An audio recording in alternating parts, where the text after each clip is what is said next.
Hello students, my self Poonam Kumawat और इस quiz में मैं आपके लिए लेके आई हूँ cell cycle and cell division से रिलेटेड बहुत ही important question. Cell cycle and cell division आप सबको पता है साइटोलॉजी का ही पार्ट है।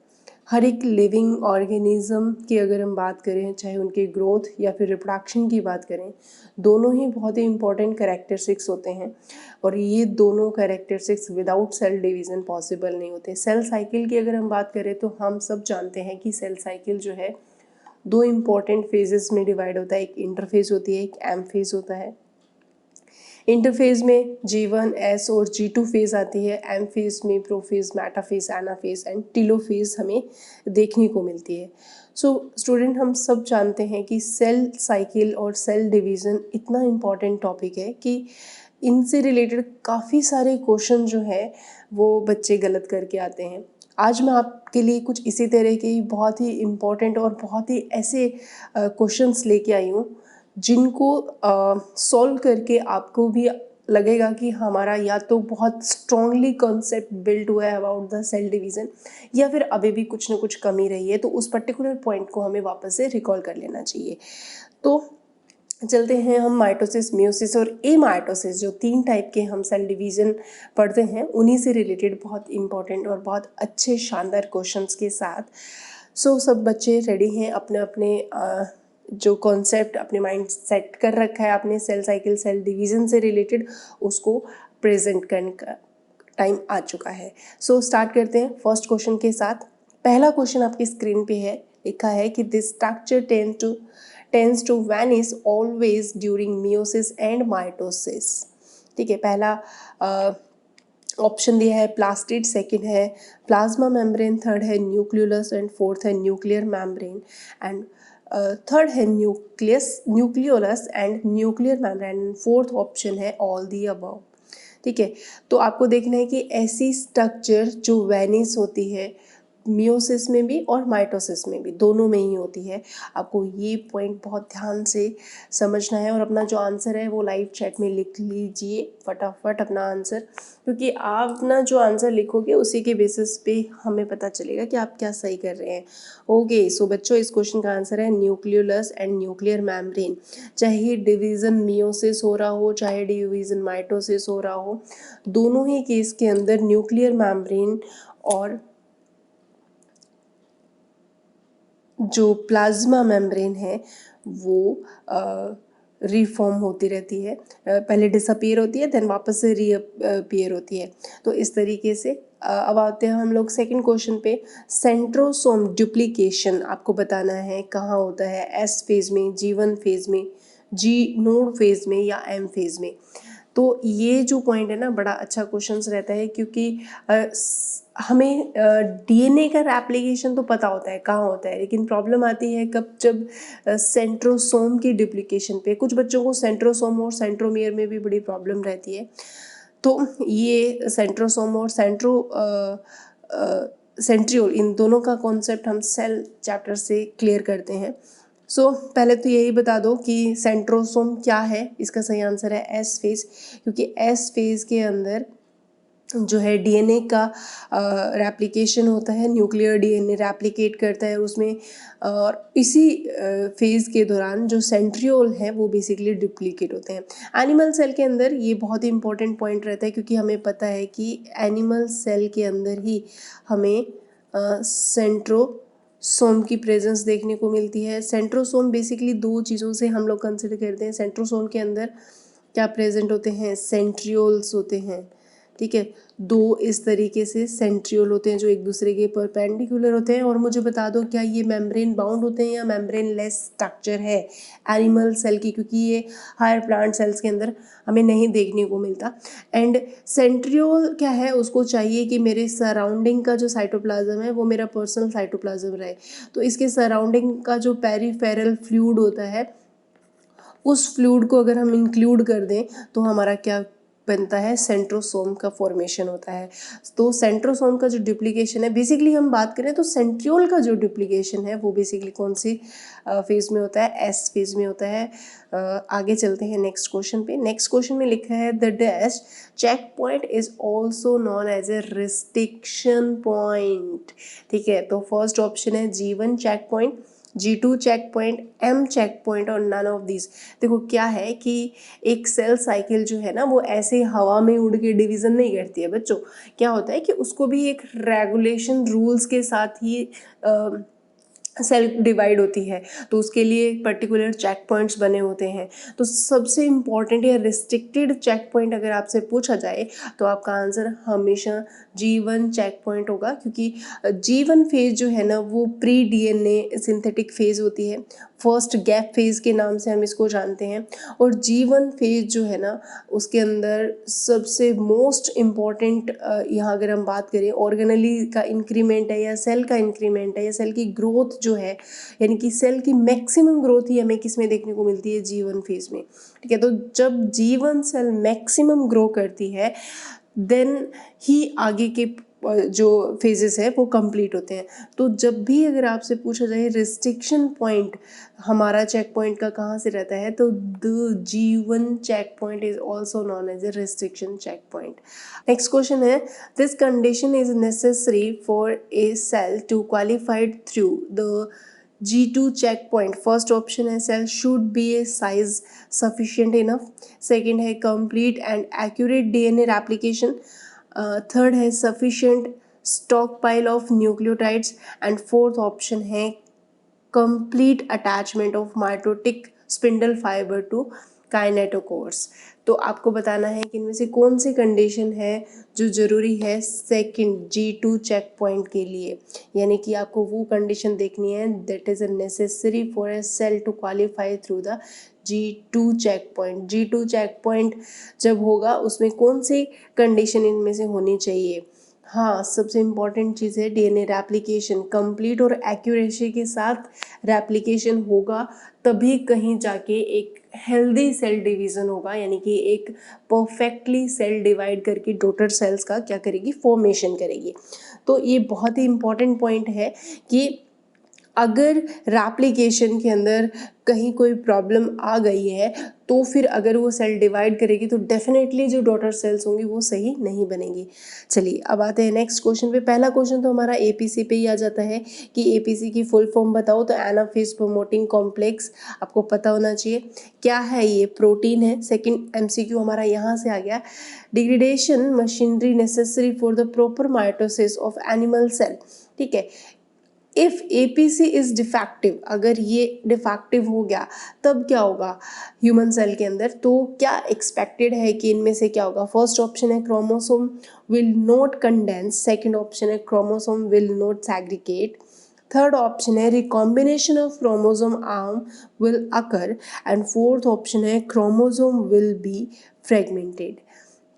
तो आपको बताना है कि APC में अगर कुछ भी पंगा पड़ता है, APC मतलब एनाफेज प्रमोटिंग कॉम्प्लेक्स, एनाफेज के अंदर क्या होगा, अगर वो पॉइंट अगर आपका क्लियर है, मैं नहीं देना चाहती, प्लीज़ मैं नहीं देना चाह रही थी आपको कोई भी हिंट, लेकिन फिर भी ये पॉइंट आपके एनालिटिक पॉइंट में से आता है। ऐसा नहीं है कि कोई बाहर का घुमा के क्वेश्चन दिया है, बिल्कुल सही, क्योंकि आप देखो ना यहाँ पे ये प्रोटीन, और मैंने पहले ही क्लियर कर दिया कि सेल साइकिल जो है एक बहुत ही रेगुलेटेड मैनर में वर्क करता है, ऐसा नहीं है हवा में ही सेल डिवाइड हो जाएगी। तो सेल साइकिल और सेल डिवीज़न को रेगुलेट करने के लिए बहुत स्पेशल प्रोटीन्स प्रेजेंट रहते हैं। ठीक है, और इन्हीं प्रोटीन्स में से APC है जो कि ये डिसाइड करता है कि क्रोमोसोम्स का सेग्रीगेशन बहुत ही सही तरीके से हो रहा है या नहीं, क्योंकि एनाफेज बेसिकली डिवाइडिंग फेज की तरह हम कंसिडर करते हैं। सो अगर ये डिफेक्टिव हो जाएगा तो क्रोमोसोम सेग्रीगेट नहीं होंगे, और क्रोमोसोम सेग्रीगेट नहीं होंगे तो आपको पता है कि जो डॉटर सेल है उनके अंदर नंबर ऑफ क्रोमोसोम फ्लक्चुएट करेंगे, तो हो सकता है पॉलीप्लॉइडी की कंडीशन मेंटेन हो जाए। तो इस तरीके से जो एक हेल्दी सेल डिवीज़न है वो नहीं होगा, एक डिफेक्टिव डॉटर सेल बनेगी, जो कि अगर ग्रोथ के फॉर्म में कंसिडर करें तो क्यों एक म्यूटेंट कंडीशन क्रिएट करेगी, और रिप्रोडक्शन में तो डेफिनेटली बहुत बड़े पंगे हो जाने वाले हैं बच्चों। अब आते हैं नेक्स्ट क्वेश्चन पे। Chromosome during meiosis first start pairing, आपको बताना है मियोसिस फर्स्ट के अंदर क्रोमोसोम्स जो हैं वो पेयरिंग कब करते हैं। देखो नॉन होमोलोगस क्रोमोसोम तो डेफिनेटली पेयरिंग क्यों करेगा भाई, करने वाला जो क्रोमोसोम्स है वो होमोलोगस क्रोमोसोम है। आपको बताना है लैप्टोटिन में, जाइगोटिन में, पैकेटिन में और डिप्लोटिन में। देखो ये वो सब स्टेजेस है जो कि प्रोफेज फर्स्ट मियोसिस फर्स्ट के अंदर हमें देखने को मिलती है। बहुत आसान क्वेश्चन लगते हैं बच्चों, कोई बहुत बड़ी बात नहीं है। सेल डिवीजन सेल साइकिल के क्वेश्चन आपको लगते होंगे ये चुटकियों का खेल है, होते हैं अगर आपने बहुत अच्छे से इस कॉन्सेप्ट को समझा हुआ है तो हमें पता है जाइगोटिन के अंदर होमोलोगस क्रोमोसोम की पेयरिंग स्टार्ट हो जाती है, क्योंकि यहाँ पे तो बिल्कुल फैक्ट पॉइंट्स है। लैप्टोटिन में क्या होगा, पैकेटिन में क्या होगा, डिप्लोटिन में क्या होगा, जाइगोटिन में हमें पता चल ही गया कि यहाँ पे पेयरिंग होना स्टार्ट हो जाती है होमोलोगस क्रोमोसोम की।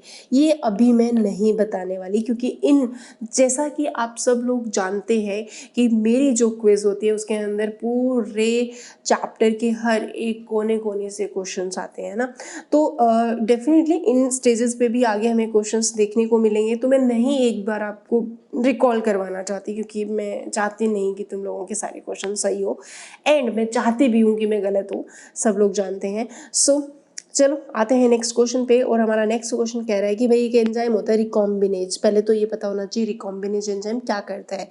तो वही बात है कि इसकी रिक्वायरमेंट होगी किस स्टेज में मियोसिस के। पहला क्वेश्चन कि रिकॉम्बिनेज एंजाइम की रिक्वायरमेंट हमें माइटोसिस में पड़ती है या मियोसिस में पड़ती है, तो पहली बात ये हमें पड़ेगा मियोसिस।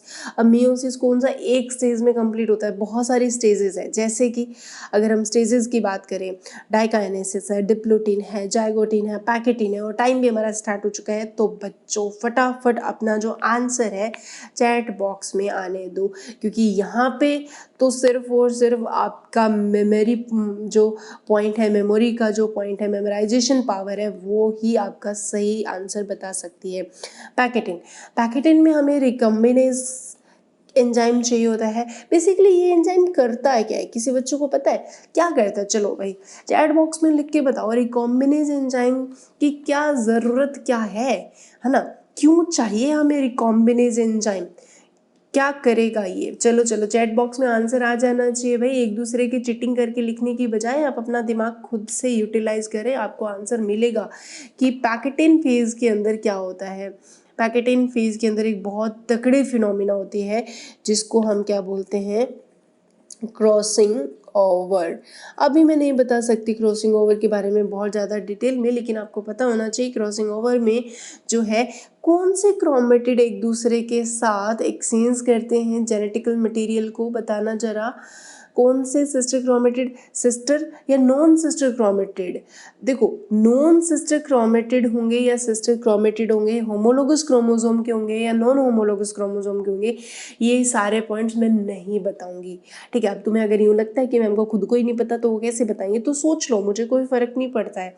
बट मैं चाहती हूँ कि ये पॉइंट आप अपने माइंड से क्लियर करके मुझे चैट बॉक्स में लिख के बताओ कि क्रॉसिंग ओवर में non sister chromatid of homologous chromosome का अंदर एक्सचेंज होता है मटेरियल, क्रोमेटिड मटेरियल एक्सचेंज होगा, या फिर sister chromatid of non homologous pair का होगा। तो ये आप खुद क्लियर करो क्या होगा। बट मैं आपको यहाँ पे रिकॉम्बिनेज का काम बता देती हूँ। रिकॉम्बिनेज एंजाइम जो है यहाँ पे, पहली बात रिकॉम्बिनेज एंजाइम अगर आपसे पूछा जाए किस तरीके का है, तो एक और क्वेश्चन हमारे पास आ गया, it is a endonuclease enzyme. ठीक है, क्योंकि यहाँ पे क्या है ना, क्रॉसिंग ओवर के अंदर एक क्रोमोसोम का क्रोमेटिड टूटकर दूसरे क्रोमोसोम पे क्या हो जाएगा, ये यहाँ शिफ्ट हो जाएगा, ये यहाँ शिफ्ट हो जाएगा। तो क्रोमोसोम बेसिकली हमें पता है किसके बने होते हैं, डीएनए और प्लस प्रोटीन के बने होते हैं। और DNA is a nucleic acid, और डीएनए को या न्यूक्लिक एसिड को तोड़ने के लिए जो एंजाइम होते हैं वो न्यूक्लियस होते हैं, और अंदर से कट कर रहा है तो एंडोन्यूक्लियस एंजाइम की रिक्वायरमेंट है। ये अंडरस्टूड है बच्चों, यहाँ पे ना खुद ऐसे एनसीईआरटी इतना बेवकूफ़ नहीं समझती है तुम लोगों को। तुम्हें ये बताना पड़ेगा कि रिकॉम्बिनेज है वो एक्सोन्यूक्लियस है, एंडोन्यूक्लियस है, what kind of type enzyme है। तो बेसिकली रिकॉम्बिनेज जो है वो एक एंजाइम है, कौन सा, एंडोन्यूक्लियस एंजाइम है। ठीक है, और वो बेसिकली क्या करता है, non sister chromatid of homologous pair के अंदर जो नॉन सिस्टर क्रोमेटिड के पार्ट्स को एक्सचेंज कर देता है। देन ये क्या है, होमोलोगस क्रोमोसोम, ये सिस्टर क्रोमेटिड है, ये सिस्टर क्रोमेटिड है, लेकिन ये दोनों जो है वो नॉन सिस्टर क्रोमेटिड है। अभी तो बोल रहे थे मैम नहीं बताऊंगी, चलो बता देती हूँ, क्या करूँ, टीचर हूँ ना, पचता नहीं है पेट में सारी बातें, ऐसे एक्सप्रेस करने का मन करता है, बता दूँ मैं इन बच्चों को अच्छे से ज्ञान, मतलब सारा उड़ेल दूँ तुम पे।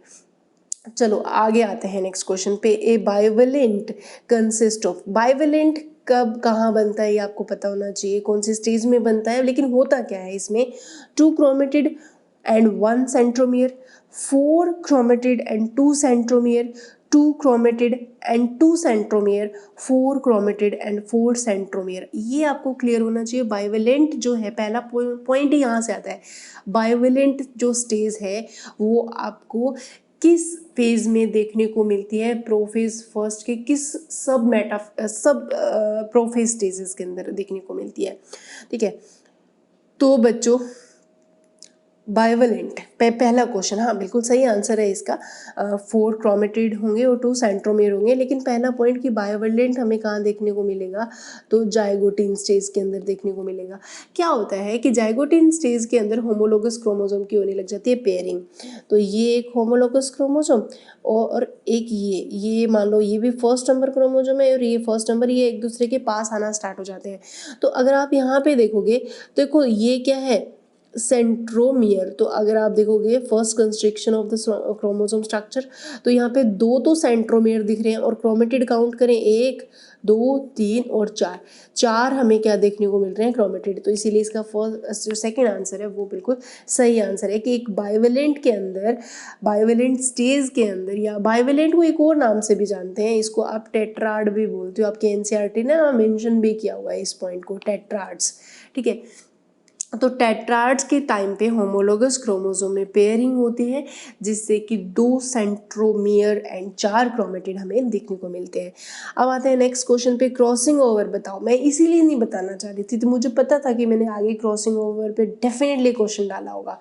चलो टाइम मैं स्टार्ट कर देती हूँ, क्वेश्चन तुम्हें समझ में आ गया कि crossing over result is recombination of linked allele, dominance of allele, segregation of allele, linkage between genes। I don't know इस क्वेश्चन का आंसर कैसे तुम निकालोगे, थोड़ा सा भी दिमाग निकालोगे ना, तो अभी अभी हम लोगों ने डिस्कशन भी किया है तो आ जाना चाहिए। हम लोग क्या करेंगे यहाँ पे, जो लिंक्ड जीन होंगे, क्योंकि पास पास का ही तो सेगमेंट क्या होगा, ये क्रोमोसोम है और ये मान लो दूसरे क्रोमोसोम का सेगमेंट है।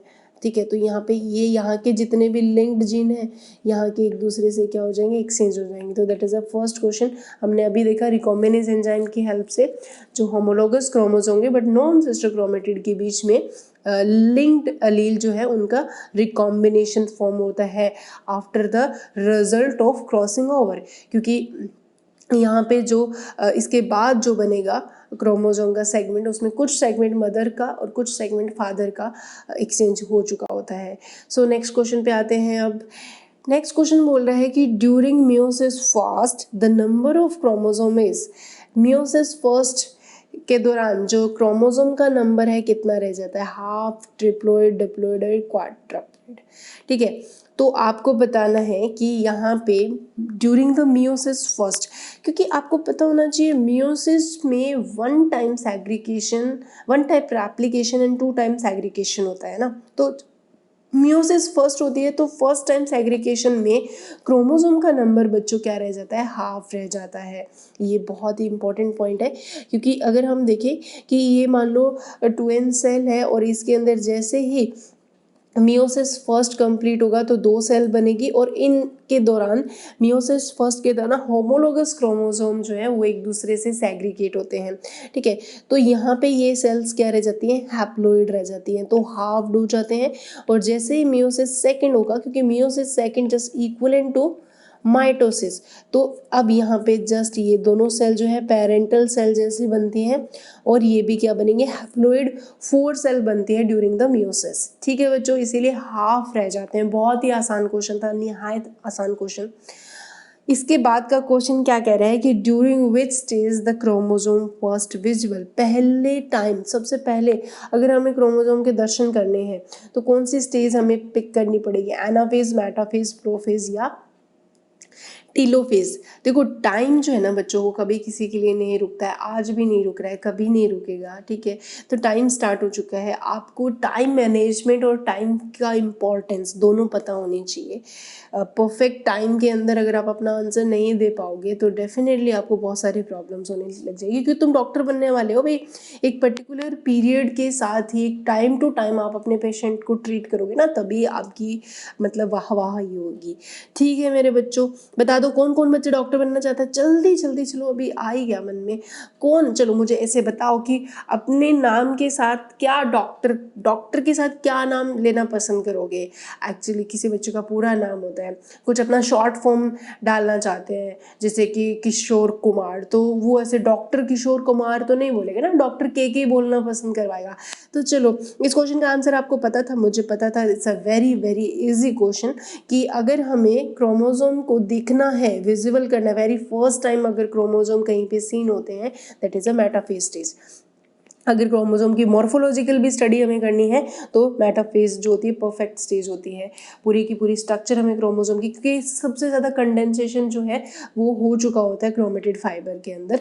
सो मुझे पता है इस क्वेश्चन का आंसर हर बच्चा ही सही करता, लेकिन मैं ये जानना चाहती हूँ कि आप अपना नाम जो है डॉक्टर के साथ कैसे प्रेजेंट करना चाहते हो, डॉक्टर के या doctor Kishore Kumar, kind of इस तरीके से। और कितने बच्चे हैं जो अपने नाम के आगे डॉक्टर लगाना चाह रहे हैं, मतलब ऐसा भी तो होता है ना, कुछ बच्चे सोच रहे होंगे नहीं मैम हमें डॉक्टर से कोई मतलब नहीं, हम तो बोर्ड का एग्ज़ाम देंगे उसके बाद देखेंगे नीट, है ना। तो ऐसा अच्छा नहीं रहता। तो ऐसे फीलिंग आनी चाहिए आपके अंदर, एटिकेट्स होने चाहिए, एटीट्यूड होना चाहिए आपका डॉक्टर वाला, तब कहीं जाके डॉक्टर बनोगे। ओके नेक्स्ट क्वेश्चन आ गया, लैम्प-ब्रुश क्रोमोसोम। ये मैंने लास्ट क्विज में बहुत डिटेल में आपको बताया हुआ है। सो इस क्वेश्चन का आंसर आप फटाफट दे सकते हो। कहाँ मिलेगा हमें लैम्प-ब्रुश क्रोमोसोम, कहाँ ऑब्जर्व करते हो आप, कहाँ पे करोगे भी, माइटोटिक प्रोफेज में, माइटोटिक मेटाफेज के अंदर, मियोटिक मेटाफेज में, या मियोटिक प्रोफेज के अंदर लैम्प-ब्रुश क्रोमोसोम। लास्ट क्विज में हम लोगों ने लैम्प-ब्रुश क्रोमोसोम पे डिस्कशन किया हुआ है, डेफिनेटली मियोटिक प्रोफेज इसका सही आंसर जाएगा, क्योंकि लैम्प-ब्रुश क्रोमोसोम ये और जो सेल्वरी ग्लैंड के अंदर सेल्वरी क्रोमोसोम होते हैं, ये दोनों ही जाइंट क्रोमोसोम्स होते हैं। और ये लैम्प-ब्रुश जो क्रोमोसोम होता है वो बेसिकली उस साइड के अंदर हमें देखने को मिला था जहाँ पे मियोसिस देखने को मिलता है और लूप्स बनते हैं इसके अंदर लैम्प-ब्रुश क्रोमोसोम में। तो इस राइट आंसर कि मियोटिक फेज में ही हमें देखने को मिलेगा। अब आते हैं नेक्स्ट क्वेश्चन में, cell division can not be stopped in which phase of the cell cycle, किस में नहीं रुकता, मतलब जीवन में, G2 में, S में या प्रोफेज में, कौन सी ऐसी सेल डिवीज़न अब हम नहीं रोक सकते, मतलब अब तो हमारे हाथ से गाड़ी छूट चुकी है, टाइम का जो पहिया है वो घूम चुका है, तुम्हारे आंसर की बौछार जो है लाइव चैट में आ चुकी है।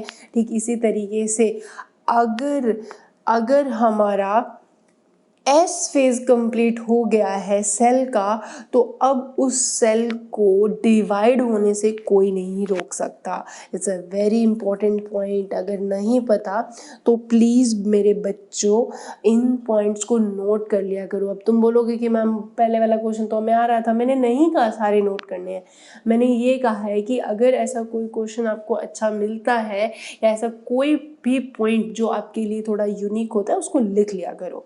अब आते हैं नेक्स्ट क्वेश्चन पे, non sister chromatid twist around and exchange segment with each other during leptotene, diakinesis, diplotene, pachytene.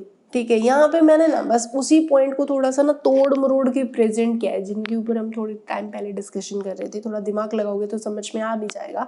Non sister chromatid twist around and exchange segment with each other during which stage, pachytene stage. इसका सही answer आएगा pachytene, क्योंकि ये बात जो है non sister chromatid और exchange कर रहा है सेगमेंट, दैट मीन बात किसकी चल रही है, बात चल रही है बच्चों क्रॉसिंग ओवर की, है ना। तो क्रॉसिंग ओवर पे घुमा फिरा के कैसे भी क्वेश्चन तुम्हें दे सकता है, क्योंकि क्रॉसिंग ओवर पे MCQ बहुत ज़्यादा चांस होता है बच्चा आने की। तो इसीलिए मैंने क्रॉसिंग ओवर मुझे पता था कि इन क्वेश्चंस के आंसर तुम आसानी से दे दोगे, क्योंकि तुम्हारे माइंड में फिट है कि रिकॉम्बिनेज एंजाइम चाहिएगा, क्रॉसिंग ओवर पैकेटिन में होती है, कुछ तोते बने होते हैं ऐसे। बट प्रॉब्लम है कि तोते ढूंढ रहे होते हैं क्रॉसिंग ओवर स्टेटमेंट, लेकिन क्रॉसिंग ओवर को डायरेक्ट ना देखिए, इनडायरेक्ट फॉर्म में ऐसे भी लिख सकते हैं।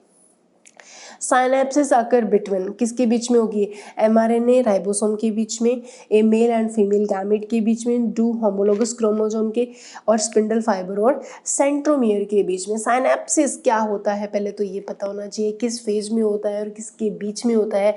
ओ माय गॉड, एक क्वेश्चन अकेला नहीं होता, 4 ऑप्शन के साथ वो 4 नए क्वेश्चन हमारे सामने लेके आता है। तो डोंट फॉरगेट कि एक क्वेश्चन हमें सिर्फ एक ही तरह का कॉन्सेप्ट बिल्ड करवा रहा है, एक नहीं बल्कि 4। तो वही बात है साइनेप्सिस। अच्छा एक चीज़ बताओ, साइनेप्सिस से रिलेटेड जो स्टेज होती है ना, उसको हम साइनेप्टोटीन के नाम से भी जानते हैं। ठीक है, साइनेप्टोटीन किस स्टेज को बोला जाता है, किस स्टेज का अदर नेम है साइनेप्टोटीन? ये तो क्लियर हो गया, जहाँ पे साइनेप्सिस बन रहा होगा उस स्टेज को ही हम साइनेप्टोटीन बोलेंगे। साइनेप्सिस किसके बीच में बनता है? 2 होमोलोगस क्रोमोसोम के बीच में बनता है, मतलब पास में आना। 2 होमोलोगस क्रोमोसोम जब एक दूसरे के पास पेयरिंग करते हैं ना, उसको बोलते हैं साइनेप्सिस।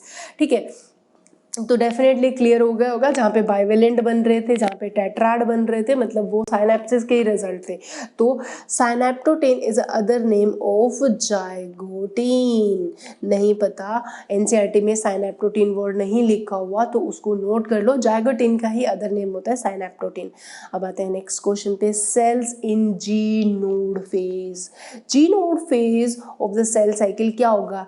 सेल एग्जिट हो जाएगी, एंटर करेगी, सस्पेंड करेगी या टर्मिनेट करेगी? ओहो, बड़ा अच्छा क्वेश्चन है, लेकिन कुछ बच्चों ने ना इस क्वेश्चन को तोते की तरह रटा भी हो सकता है, क्योंकि ये एक कंपटीशन एग्जाम में आया हुआ क्वेश्चन है, जिसमें काफ़ी सारे बच्चे इस क्वेश्चन को गलत करके आए थे, क्योंकि वो नहीं जानते थे जी नोड फेज को हम एग्जिट सेल साइकिल बोलते हैं, एंटर बोलते हैं, सस्पेंड बोलते हैं, या टर्मिनेट सेल साइकिल बोलते हैं।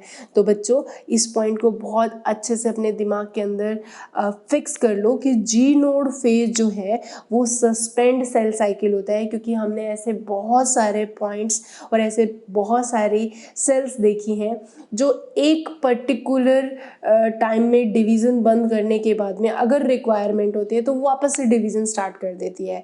सो ये सस्पेंड सेल साइकिल के अंदर हम इसको कंसिडर करते हैं। नेक्स्ट आता है क्वेश्चन कि which of the following events take place during the diplotene stage of the prophase first of meiosis. ठीक है, तो बता दो भाई, डिप्लोटिन स्टेज के अंदर क्या होगा, कौन सा इवेंट होगा? Compaction of chromosome, formation of synaptomial complexes, formation of recombinational nodule, and fourth है dissolution of synaptomial complex। तो इस क्वेश्चन का आंसर जो है आप मुझे बड़ी आसानी से दे सकते हो, क्योंकि बाकी के पॉइंट जो है ना हम लोग डिस्कशन कर चुके हैं, सिर्फ एक ही ऑप्शन है जो हम लोगों ने अभी तक डिस्कशन नहीं किया है। तो ये बड़ा ही ऐसे अंडरस्टूड वाला क्वेश्चन है वैसे तो, बट अभी आप थोड़ी शॉर्ट टर्म मेमोरी लॉस नहीं है तो भी आंसर कर सकते हो। देखो हम लोगों ने क्रोमोसोम का कॉम्पैक्शन होना मतलब कॉइलिंग होना, ठीक है, ये तो डिप्लोटिन में नहीं होगा, क्योंकि डिप्लोटिन तो लास्ट में आने वाली स्टेज है। ठीक है, साइनेप्टोमियल कॉम्प्लेक्स और ये हमने पढ़ लिया, ये जाइगोटिन के अंदर होता है। कॉम्पैक्शन जो है वो हमें लैप्टोटिन में देखने को मिलता है, जाइगोटिन में देखने को मिलता है, पैकेटिन में रिकॉम्बिनेशनल नोड्यूल बनते हैं, क्योंकि वो नॉन सिस्टर क्रोमेटिन के बीच में क्रॉसिंग ओवर होने वाला है, और अब डिप्लोटिन ही तो बचा, तो वहाँ पे क्या होगा, जस्ट अपोजिट जाइगोटिन में जो साइनेप्टोमियल कॉम्प्लेक्स बना था अब वो एक दूसरे से दूर दूर होना स्टार्ट हो जाएंगे, क्योंकि आफ्टर क्रॉसिंग ओवर ये जो है रिजल्ट होना बहुत ज़रूरी है, ताकि हम लोग यहाँ पे काइज़मेटा का फॉर्मेशन या टर्मिनाइजेशन प्रोसेस भी चेक कर सकते हैं। वैसे तो काइज़मेटा और टर्मिनाइजेशन पे भी क्वेश्चन आपको मिलेंगे आगे। अब आते हैं नेक्स्ट क्वेश्चन पे, which of the following is unique to mitosis and not a part of meiosis. ये अच्छा क्वेश्चन है, ध्यान से समझना, ध्यान से पढ़ना ऑप्शन को बच्चों। पहला ऑप्शन है homologous chromosome pair and form bivalent, second है chromatid are separated during anaphase, third है homologous chromosome behave independently, and fourth है होमोलोगस क्रोमोसोम क्रॉस ओवर। ठीक है, तो आपको बच्चों यहाँ पे बहुत बहुत केयरफुली ऑप्शन को रीड करना है और सही आंसर आपके सामने आ चुका है कि ये बोल रहा है कि which of the following is unique to mitosis. Mitosis के लिए यूनिक है बट मियोसिस के लिए वो पार्ट नहीं है, not a part of meiosis. क्या है कि अगर आप देखोगे होमोलोगस क्रोमोसोम पेयर दोनों में होते हैं, ठीक है, लेकिन यूनिक पार्ट है, पेयरिंग होती है, लेकिन बाइवेलेंट स्टेज तो हमें मियोसिस में देखने को मिलती है, तो फर्स्ट ऑप्शन इसलिए नहीं हो सकता। क्रोमेटिड जो है सेपरेट होते हैं ड्यूरिंग द एनाफेज, ये जो है हमें किस में देखने को मिलता है, माइटोसिस में भी देखने को मिलता है और मियोसिस के अंदर भी देखने को मिलता है। होमोलोगस क्रोमोसोम बिहेव इंडिपेंडेंटली, वो आगे जो है सेग्रीगेट नहीं होंगे, क्योंकि अगर आपको पता है 2n से 2n बन गए, ठीक है, वो अब आगे सेग्रीगेट नहीं होने वाले हैं। तो क्या होता है कि इस कंडीशन में होमोलोगस क्रोमोसोम होते हैं वो बिहेव करते हैं इंडिपेंडेंटली, ठीक है। तो ये पॉइंट जो है वो हमें सिर्फ माइटोसिस के पर्सपेक्टिव में ही देखने को मिलता है, not a part of meiosis. Homologous chromosome में क्रॉस ओवर तो डेफिनेटली मियोसिस में होता है, माइटोसिस में नहीं होता है। तो यूनिक पार्ट अगर हम देखें तो होमोलोगस क्रोमोसोम जो है वो बिहेव करते हैं इंडिपेंडेंटली, तभी तो 2n से 2n सेल्स ही फॉर्म होती है। अब आते हैं नेक्स्ट क्वेश्चन पे। यहाँ पे आपको अरेंज करने हैं इवेंट्स, वो भी किसके, मियोसिस के, एक करेक्ट सीक्वेंस में, जिसमें टर्मिनाइजेशन दिया हुआ है, क्रॉसिंग ओवर दिया हुआ है, साइनेप्सिस दिया है, डिसजंक्शन ऑफ जीनोम दिया हुआ है। तो पहले तो ये टर्म्स आपको क्लियर होनी चाहिए, तभी बच्चों इन क्वेश्चंस के आंसर आप क्लियर कर पाओगे। और ऑप्शन में आपको सीक्वेंस भी दी हुई है correct, first second third and fourth option, आपको यहाँ पे करेक्ट सीक्वेंस जो है ना वो है आइडेंटिफाई करनी है, ठीक है। तो फटाफट अपना आंसर चैट बॉक्स में लिखते रहो बच्चों, फटाफट इस क्वेश्चन का आंसर आ जाना चाहिए। वैसे मियोसिस में ये जो सबसे इम्पोर्टेंट पॉइंट होता है प्रोफेस फर्स्ट, तो यहाँ से क्वेश्चन आने की सबसे ज़्यादा प्रोबेबिलिटी होती है। और आपका जो आंसर है इसका सेकंड है, जिसमें थर्ड इज अ फर्स्ट, पहले साइनेप्सिस बनेगा, 2 होमोलोगस क्रोमोसोम पास पास में आएंगे, हमें पता चल गया। उसके बाद में सेकेंड इवेंट बोल रहा है कि इन दोनों के बीच में क्रॉसिंग ओवर होगी, बिल्कुल सही है। क्रॉसिंग ओवर होने के बाद में फिर क्या होगा, टर्मिनाइजेशन होगा। टर्मिनाइजेशन वर्ड हम यूज़ करते हैं, फाइनल स्टेज होती है ये प्रोफेज फर्स्ट की, जिसके अंदर काइज़मेटा जो है वो टर्मिनेट होना स्टार्ट हो जाता है। और जैसे ही मतलब क्रॉसिंग ओवर के रिजल्ट के बाद क्या होता है, जो एक्स शेप स्ट्रक्चर काइज़मेटा बनती है और वो एक दूसरे से सेपरेट होना स्टार्ट हो जाते हैं, तो लास्ट में जो डिसजंक्शन होता है जीनोम्स के बीच में, क्योंकि अभी तक जो पॉइंट इस तरीके से अरेंज्ड था अब वो एक दूसरे से सेपरेट हो जाएंगे, ठीक है, इस तरीके से उसको बोलते हैं डिसजंक्शन ऑफ जीनोम। तो पहले टर्मिनाइजेशन होगा देन डिसजंक्शन होगा। तो इस तरीके से इस क्वेश्चन को आप सॉल्व कर सकते हैं। नेक्स्ट क्वेश्चन के अंदर भी आपके स्टेटमेंट लिखे हैं, क्या बोला है कि from the following identify with 2 correct statement आपको आइडेंटिफाई करने हैं। इसका मतलब 4 है, 4 में से 2 गलत है, 2 सही है। तो हमें फोकस करना है सही वालों पे। Bead like structure are absent on chromosome. Second है displacement of chiasmata occur in diakinesis. Third है separation of 2 basic set of chromosome. और फोर्थ ऑप्शन है, फोर्थ स्टेटमेंट है नो डिवीजन ऑफ सेंट्रोमियर। तो आपको यहाँ पे मियोसिस के रेफरेंस में बताना है बच्चों, ध्यान रखना। मियोसिस के रिस्पेक्ट में 2 स्टेटमेंट जो है ट्रूली आइडेंटिफाई करने हैं कि मियोसिस में इनमें से 2 स्टेटमेंट कौन से सही से होते हैं। सीक्वेंस आपके सामने 4 ऑप्शन के फॉर्म में दी हुई है, तो आप फटाफट अपना आंसर लिख दो, टाइम हो चुका है। और सही आंसर है थर्ड। थर्ड में क्या है, वो कह रहा है सेकंड और थर्ड, यानी कि ये और ये सही है, इसका मतलब ये और ये गलत है। ये कह रहा है कि सेंट्रोमियर नहीं टूटता, बिल्कुल टूटता है। मियोसिस सेकंड के अंदर सेंट्रोमियर टूटेगा। अरे बताना जरा, मियोसिस फर्स्ट में सेंट्रोमियर टूटेगा या मियोसिस सेकंड में सेंट्रोमियर टूटेगा? चलो जल्दी जल्दी क्लियर करना बच्चा मुझे कि किस में सेंट्रोमियर ब्रेक होता है, मियोसिस फर्स्ट में या मियोसिस सेकंड में। हाँ, मियोसिस सेकंड के अंदर सेंट्रोमियर ब्रेक होता है। तो और बीड लाइक स्ट्रक्चर जो है वो क्रोमोसोम में नहीं में हमें देखने को मिलती है। बीड लाइक जो स्ट्रक्चर है वो हमें देखने को मिलेगी क्रोमेटिन फाइबर के अंदर। Displacement of chiasmata occur in diakinesis. Diakinesis के अंदर डेफिनेटली डिस्प्लेसमेंट तो होगा ही, काइजमेटा एक दूसरे से सेपरेट हो चुके होते हैं, टोटली टर्मिनाइजेशन हो चुका होता है। तो that is a very important point. और लास्ट ये कह रहा है statement, separation of two basic set of chromosomes. तो बिल्कुल सही है, दो बेसिक सेट ऑफ क्रोमोसोम आपस में सेपरेट होते हैं। यानी कि आपको पता है मियोसिस सेकंड के अंदर दो तरह का सेग्रीगेशन होता है। एक तो होमोलोगस क्रोमोसोम के बीच में, यानी कि ये two basic sets of chromosome का मतलब है यहाँ पे ये एक क्रोमोसोम है, ठीक है, और ये दूसरा क्रोमोसोम है, ये होमोलोगस क्रोमोसोम है, और ये मियोसिस फर्स्ट के दौरान एक दूसरे से क्या हो जाते हैं, सेग्रीगेट हो जाते हैं। नेक्स्ट क्वेश्चन आता है, यहाँ पे भी आपको, अरे वाह, सेम टाइप ऑफ क्वेश्चंस ही हैं। चलो ठीक है, लिस्ट फर्स्ट को लिस्ट सेकंड के साथ आपको करेक्टली मैच करना है, ठीक है। तो मिला दो, यहाँ पे ऐसे क्वेश्चंस के अंदर आपको बहुत ध्यान से अटेम्प्ट करना पड़ेगा, क्योंकि यहाँ पे दोनों लिस्ट को बहुत सही तरीके से मैच तो करवाना ही है, साथ में इन चारों ऑप्शन में से सही आंसर को भी ढंग से आइडेंटिफाई करना है, क्योंकि कुछ ए बी सी डी और इन ऑप्शन में ना एक जैसे से ऑप्शन हमें देखने को मिलता है, कोई एक आधे पॉइंट पे ही वेरिएशन आती है। तो बहुत ध्यान से दोनों लिस्ट को मैच करना है, और इसका सही आंसर हमारे सामने आ चुका है। देखो ये जो टाइम पीरियड दिया ना, अगर इतने टाइम पीरियड में अगर आप ऐसे क्वेश्चन को सॉल्व कर पा रहे हो ना, दैट मीन आप बहुत सही से प्रिपरेशन करके बैठे हो।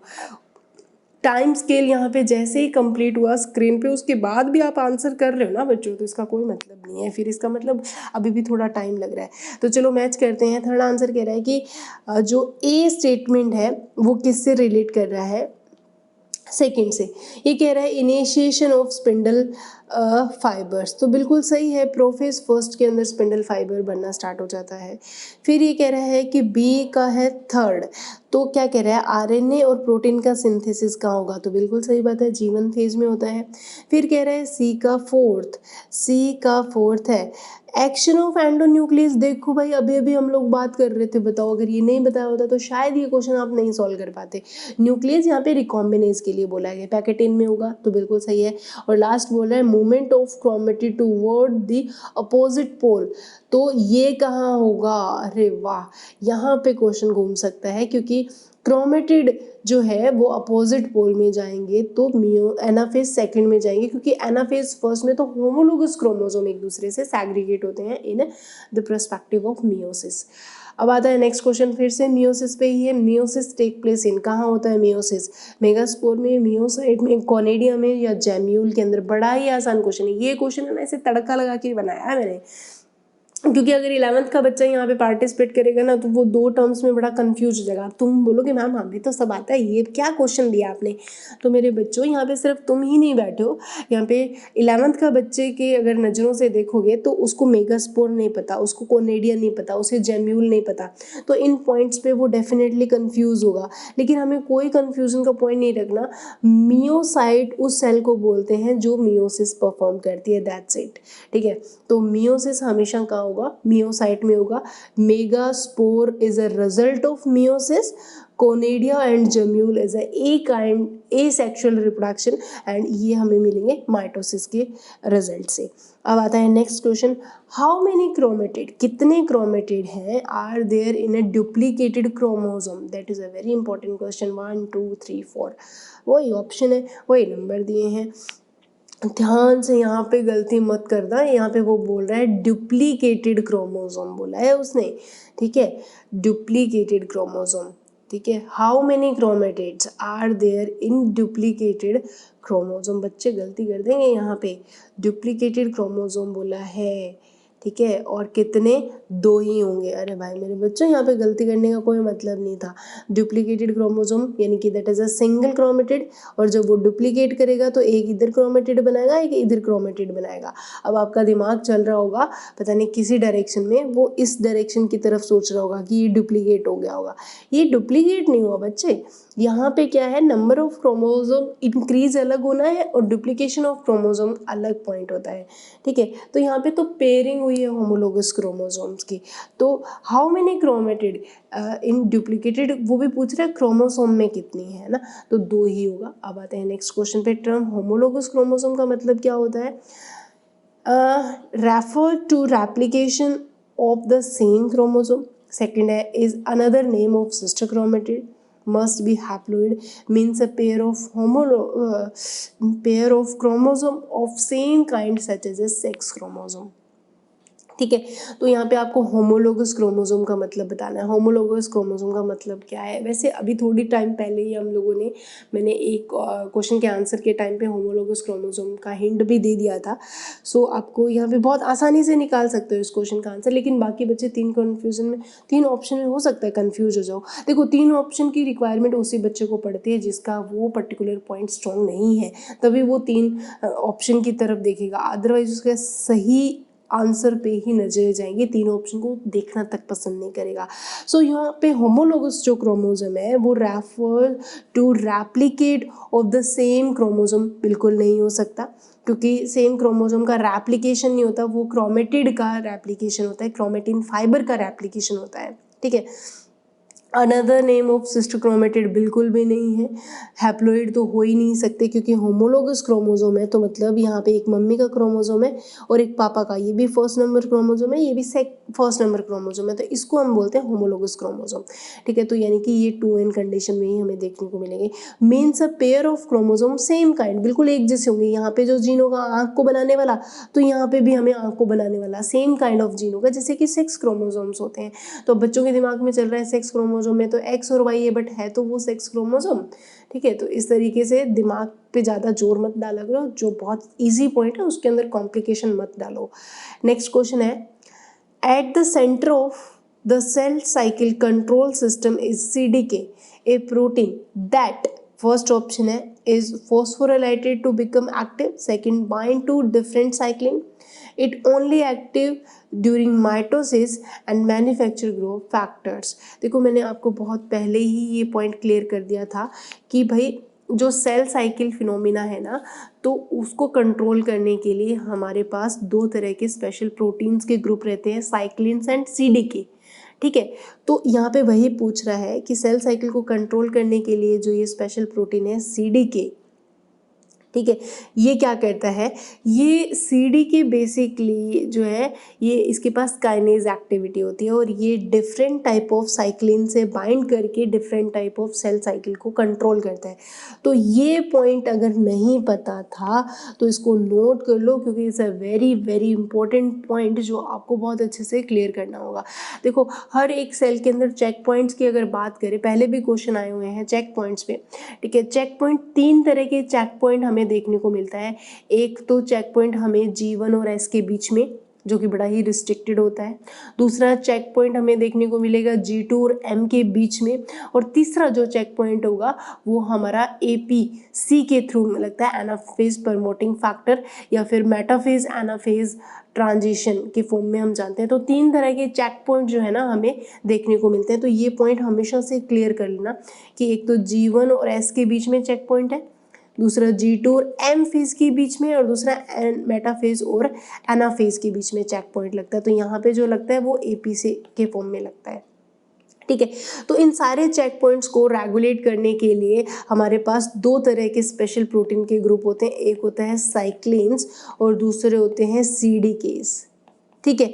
तो यहाँ पे ये दोनों ही प्रोटीन है वो एंजाइमेटिक एक्टिविटी लिए होते हैं, ठीक है। CDKs का कई बार फुल फॉर्म पूछा जाता है, किसी बच्चे को पता है क्या इस क्लास के अंदर CDK का फुल फॉर्म क्या होता है?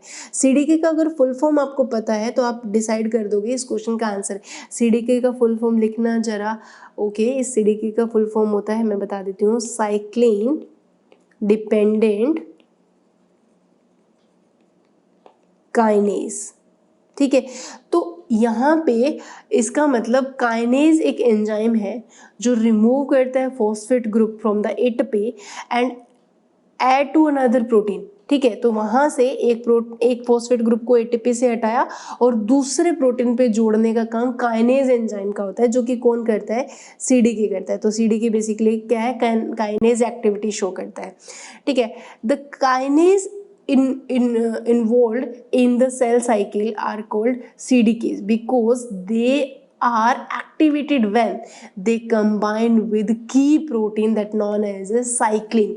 तो ये जो है काइनेज तभी एक्टिवेट होगा जब वो किससे जुड़ेगा, साइक्लिन से जुड़ेगा। अब हर इन चेक पॉइंट्स में अलग अलग तरह के साइक्लिन्स होते हैं, तो ये सीडी के अलग अलग जगह पे जाके अलग अलग साइक्लिन प्रोटीन से जुड़कर इन पॉइंट्स को क्या करते हैं, चेक करते हैं कि सेल डिवीजन जो है वो सही मैनर में जा रही है या नहीं। That is a very very important point. अगर नहीं पता तो इन पॉइंट्स को प्लीज़ नोट कर लो बच्चों, क्योंकि ये वो पॉइंट्स हैं जो डेफिनेटली बच्चा गलत करता है। नेक्स्ट क्वेश्चन पे आते हैं। Each chromosome contain 2 chromatid by the end of the dash phase in the life cycle of human cell, C, G, M और एस। यहाँ पे ना बहुत सारे पॉइंट्स होते हैं जो आपको समझने होंगे। Each chromosome contain 2 chromatid by the end of, कौन सा फेज आएगा, life cycle of human cell. कितने क्रोमेटिड हमें देखने को मिलेंगे, each chromosome contain 2 chromatid, 2 chromatid है उसके पास, कौन से फेज के बाद, अरे भाई बहुत ही सिंपल है, एस फेज। यहाँ पे बाकी का दिमाग लगाने की, एस ये जी में आधे बच्चे कंफ्यूज होंगे, ये पता नहीं कौन सा फेज होता है। देखो एस फेज में क्या होता है, रेप्लिकेशन होता है, ठीक है। ये क्रोमेटिड थ्रेड होता है, ठीक है। अब यहाँ पे एक क्रोमेटिड के पास एक दूसरा क्रोमेटिड इस तरीके से बिल्ट हो गया, ठीक है। तो 2 क्रोमेटिड हो गए यहाँ पे, यानी कि 2 क्रोमेटिन फाइबर हो गए। और आपको पता है कि क्रोमेटिन ही आगे कंडेंस होके क्या बनाता है, क्रोमोसोम, और क्रोमोसोम में क्या प्रेजेंट होता है, क्रोमेटिड। तो अगर सिंगल क्रोमेटिड होता है तो क्रोमोसोम ऐसे बनता है, और डबल अगर होता है तो वो ऐसे हमें क्रोमोसोम, ये जो क्रोमोसोम है ये इसके पास 2 क्रोमेटिड है, ठीक है, और इसके पास सिंगल क्रोमेटिड है। तो इसका सही आंसर जाएगा S phase. Next question, which of the following is the primary growth phase of the cell of a cell, G1, G2, M, G naught. बड़ा ही अच्छा क्वेश्चन है, बड़ा ही आसान क्वेश्चन है। मतलब मैंने ना ये क्विज स्टार्ट करते टाइम पे इस क्वेश्चन का आंसर दे भी दिया था, ठीक है, मुझे लग तो गया था, पर मैं डैम श्योर थी कि तुम्हारी मेमोरी ना गजनी जैसी है, इतना ज़्यादा दिमाग नहीं लगाओगे, है ना। स्टार्टिंग में मैं क्या बोल रही होती हूँ, इसके ऊपर ज़्यादा बच्चों का ध्यान भी नहीं होता है ना, मैम कुछ कुछ ऐसे बोल रही होती है, हम तो क्वेश्चन पे आके अपने ब्रेन को एक्टिव करेंगे। देखो मैंने पहले ही क्लियर कर दिया था कि एक सेल की जो सबसे ज़्यादा ग्रोथ, प्राइमरी ग्रोथ फेज जो हमें देखने को मिलती है वो G1 में देखने को मिलती है। तो that is a growth phase first, ठीक है। तो प्राइमरी ग्रोथ फेज जो है हमें G1 फेज की आती है। तो नहीं पता तो इसको भी नोट कर लो। नेक्स्ट आता है question, cells which no longer divide, ठीक है, such as a certain specialise cells होती है हमारे ब्रेन की जो कभी डिवाइड नहीं करती है, तो वो किस फेज के अंदर बैठी रहती है, G1 काल में, प्रोफेज में, एस में, जी नोड फेज में, या G1 फेज में। ध्यान से नोट करना, क्योंकि यहाँ पे एक कुछ ऐसी सेल्स भी होती है हमारी बॉडी के अंदर, जैसे कि oocyte, है ना, ये भी एक पर्टिकुलर फेज के अंदर आके चुपचुपा के बैठी जाती है। कौन सी फेज में बैठेगी मैं नहीं बताने वाली इसका। चलो इस क्वेश्चन का आंसर अपने चैट बॉक्स में लिखते रहो। यहाँ पे इन्होंने हमें मेंशन कर दिया था ह्यूमन ब्रेन, तो हम जी नोड की तरफ ही जाएंगे, ठीक है। लेकिन हम oocyte की बात कर रहे हैं, तो 12th वाले बच्चे जिन्होंने रिप्रोडक्शन पढ़ा हुआ है उनको भी पता है, टारगेट के बच्चों को भी पता है, हाँ 11th के बच्चे को नहीं पता होगा ये पॉइंट। लेकिन जब एक फीमेल फीटस अपने मदर की वॉर्म में होता है, उसके अंदर oogenesis तभी स्टार्ट हो जाता है, और oogenesis में वो G1S और G2 फेज कंप्लीट करके वो प्रोफेज फर्स्ट में एंटर कर जाता है। लेकिन प्रोफेज फर्स्ट में आते आते वो प्रोफेज फर्स्ट को कंप्लीट नहीं कर पाता है और वहाँ पे आके अरेस्ट हो जाता है। तो वहाँ पे आप नहीं बोल सकते कि अगर वो स्पेशलाइज्ड सेल जो है आगे डिवाइड नहीं कर रही है, क्योंकि मियोसिस फिर वहीं पे स्टॉप हो जाता है, अरेस्ट हो गया, ठीक है। और अब वो प्यूबर्टी एज के आने के बाद में डिवाइड करेगा, तो लंबे टाइम तक डिवाइड नहीं कर रहा है, तो ज़रूरी नहीं है कि हर सेल जी नोड में ही बैठेगी या अरेस्ट होएगी। oocyte के एग्जांपल लोगे तो वहाँ पे प्रोफेज फर्स्ट में अरेस्ट होती है। आगे आते हैं नेक्स्ट क्वेश्चन पे। The cell cycle is controlled in most cell by, पहला ऑप्शन है time, after certain length of time of the cell division, a series of check point, third option है cell size, when the cell reach a certain size it divide, and fourth है different cells exhibit different control strategy। तो ये question जो है ना, इस question के अंदर हो सकता है किसी बच्चे को प्रॉब्लम आए। बाकी क्वेश्चन तो आसान है, ज़्यादा दिमाग का यहाँ आपको लगाना तो नहीं पड़ना चाहिए, लेकिन फिर भी कोई प्रॉब्लम नहीं है इस क्वेश्चन को निकालने में। तो फटाफट इस क्वेश्चन का आंसर लिख दो, ठीक है। इस क्वेश्चन का आंसर जो है, देखो, ना तो सेल साइकिल का कंट्रोल टाइम पे डिपेंड करता है, ना ही चेक पॉइंट्स पे डिपेंड करेगा, ना ही सेल साइज पे डिपेंड करेगा। हर एक सेल की अपनी अलग स्ट्रैटेजी होती है। अब प्रॉब्लम है कि strategy in the sense what, कि अगर वो सेल ए माइटोसिस कर रही है, माइटोसिस कर रही है, मियोसिस कर रही है, मियोसिस कब और कैसे कर रही है, अभी तो मैंने बताया, अभी तो बताया कि अगर हम oocyte का एग्जाम्पल ले रहे हैं, उसकी अपनी अलग स्ट्रैटेजी है, ठीक है। उसका सेल साइकिल कंट्रोल होगा प्यूबर्टी के आने पे, है ना। तो हर एक सेल का अपना अलग ही कहानी है। देखो, अगर रेगुलेशन की बात आ रही है तो हम चेक पॉइंट पे बात करेंगे, लेकिन वो क्या कर रहा है, कंट्रोल कर रहा है। तो कंट्रोल भाई सबका अपना अलग अलग है। हाँ, माना कि कुछ यूकैरियोटिक सेल के अंदर ह्यूमन सेल को कल्चर करके डेमोस्ट्रेट करवाया गया है टाइम पीरियड के, पता ना जरा कितना टाइम लेती है, अप्रॉक्सीमेटली कितने घंटे लेती है एक ह्यूमन सेल, यूकैरियोटिक सेल, एक टिपिकल यूकैरियोटिक सेल जो है, अगर उसको कल्चर करवाएं तो कितना टाइम लेती है वो सेल डिवीज़न में। बिल्कुल सही आंसर आ रहा है 24 आवर्स, आपके एनसीईआरटी में लिखा है।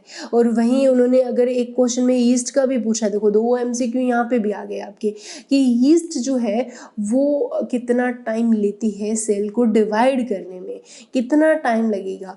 तो बिल्कुल सही आंसर है 90 मिनट्स लगते हैं ना। तो वो डिपेंड करता है, टाइम भी अलग पॉइंट है, लेकिन एक सेल साइकिल का कंट्रोल कब स्टार्ट होगा, कब खत्म होगा, कैसे रेगुलेट होगा, वो अलग बात है। लेकिन ये हर एक सेल की अपनी अलग अलग स्ट्रैटेजी होती है, तो इसके ऊपर कोई कंफ्यूज होने की ज़रूरत नहीं है आप लोगों को। कुछ बच्चे सेकंड आंसर को करना बड़ा जल्दी समझ लेंगे, क्योंकि कंट्रोल की बात चल रही है यहाँ पे, रेगुलेशन की बात नहीं चल रही है। Next question, how many chromatid does a diploid body cell contain just prior to cell division? First option है 23, 46, 69, 92। बड़ा ही आसान क्वेश्चन है। अगर ये क्वेश्चन तुम लोगों के नहीं आते ना, तो अपने अपने कान के नीचे से फटाक से चांटा लगा दो और लिख दो चैट बॉक्स में, मैम मैंने अपने गाल के नीचे चांटा लगा दिया, मतलब गाल के ऊपर लगा दिया, कान के नीचे लगा सकते हो ना। सो बहुत ही आसान क्वेश्चन है। डिप्लॉयड बॉडी सेल के अंदर वो पूछ रहा है डिवीजन से पहले कितना होगा। भाई एक चीज़ देखो, 46 क्रोमोसोम्स होते हैं ना, तो वो डुप्लीकेट होते हैं बेचारे। तो जब वो डुप्लीकेट होंगे तो 46 जब डुप्लीकेट होगा, क्योंकि एस फेज में तो वो जाएगी ना, चाहे वो माइटोसिस कर रही है चाहे वो मियोसिस कर रही है। तो आपको भी पता है कितने हो जाएंगे, 92। तो वो कह रहा है कि सेल डिवीजन से जस्ट पहले, तो कितने हो जाएंगे, 92। बहुत ही आसान क्वेश्चन था। चुल्लू और पानी में डूब मरो, मतलब डूब मरो इन द सेंस अपना नाक डुबा लो, मरने के लिए नहीं बोल रही कि हाँ जाके मर जाओ। मैम ने बोला है कि मरने के लिए, हम तो मर रहे हैं। मैम ने ये भी तो बोला ना, नीट का पेपर क्रैक कर दो, उसके ऊपर मतलब इंसान की टेंडेंसी होती है सही पॉइंट पे हम ध्यान नहीं देंगे, गलत पॉइंट पे हमारा दिमाग फटाक से ब्लिंक कर जाता है, ठीक है। DNA replication is controlled at which of the following check point? देखो मैंने अभी अभी बताया था 3 चेक पॉइंट्स है, G1, G2, M और S, ठीक है। तो इन चारों फेजेस में आपको बताना है कि DNA रेप्लिकेशन को अगर हमें कंट्रोल करवाना है तो हमें कौन से चेक पॉइंट पे ध्यान देना पड़ेगा। मैंने अभी अभी तुम्हें बताया भी था कि चेक पॉइंट्स की अगर हम बात कर रहे थे तो कितने तरह के चेक पॉइंट्स हमें देखने को मिलते हैं, 3 तरह के चेक पॉइंट थे। लेकिन ये पूछ रहा है कि DNA रेप्लिकेशन का कंट्रोल किस चेक पॉइंट के थ्रू कर सकते हैं। तो अपना आंसर फटाफट आंसर आ गया G1 के अंदर। कैसे, DNA replication is control at the which of the following check point. देखो जो हमारा सबसे पहला चेक पॉइंट होता है ना, उसको कंट्रोल करने की बात कर रहा है, सही से हुआ है या नहीं वो तो हमारा सेकंड चेक पॉइंट डिसाइड करेगा।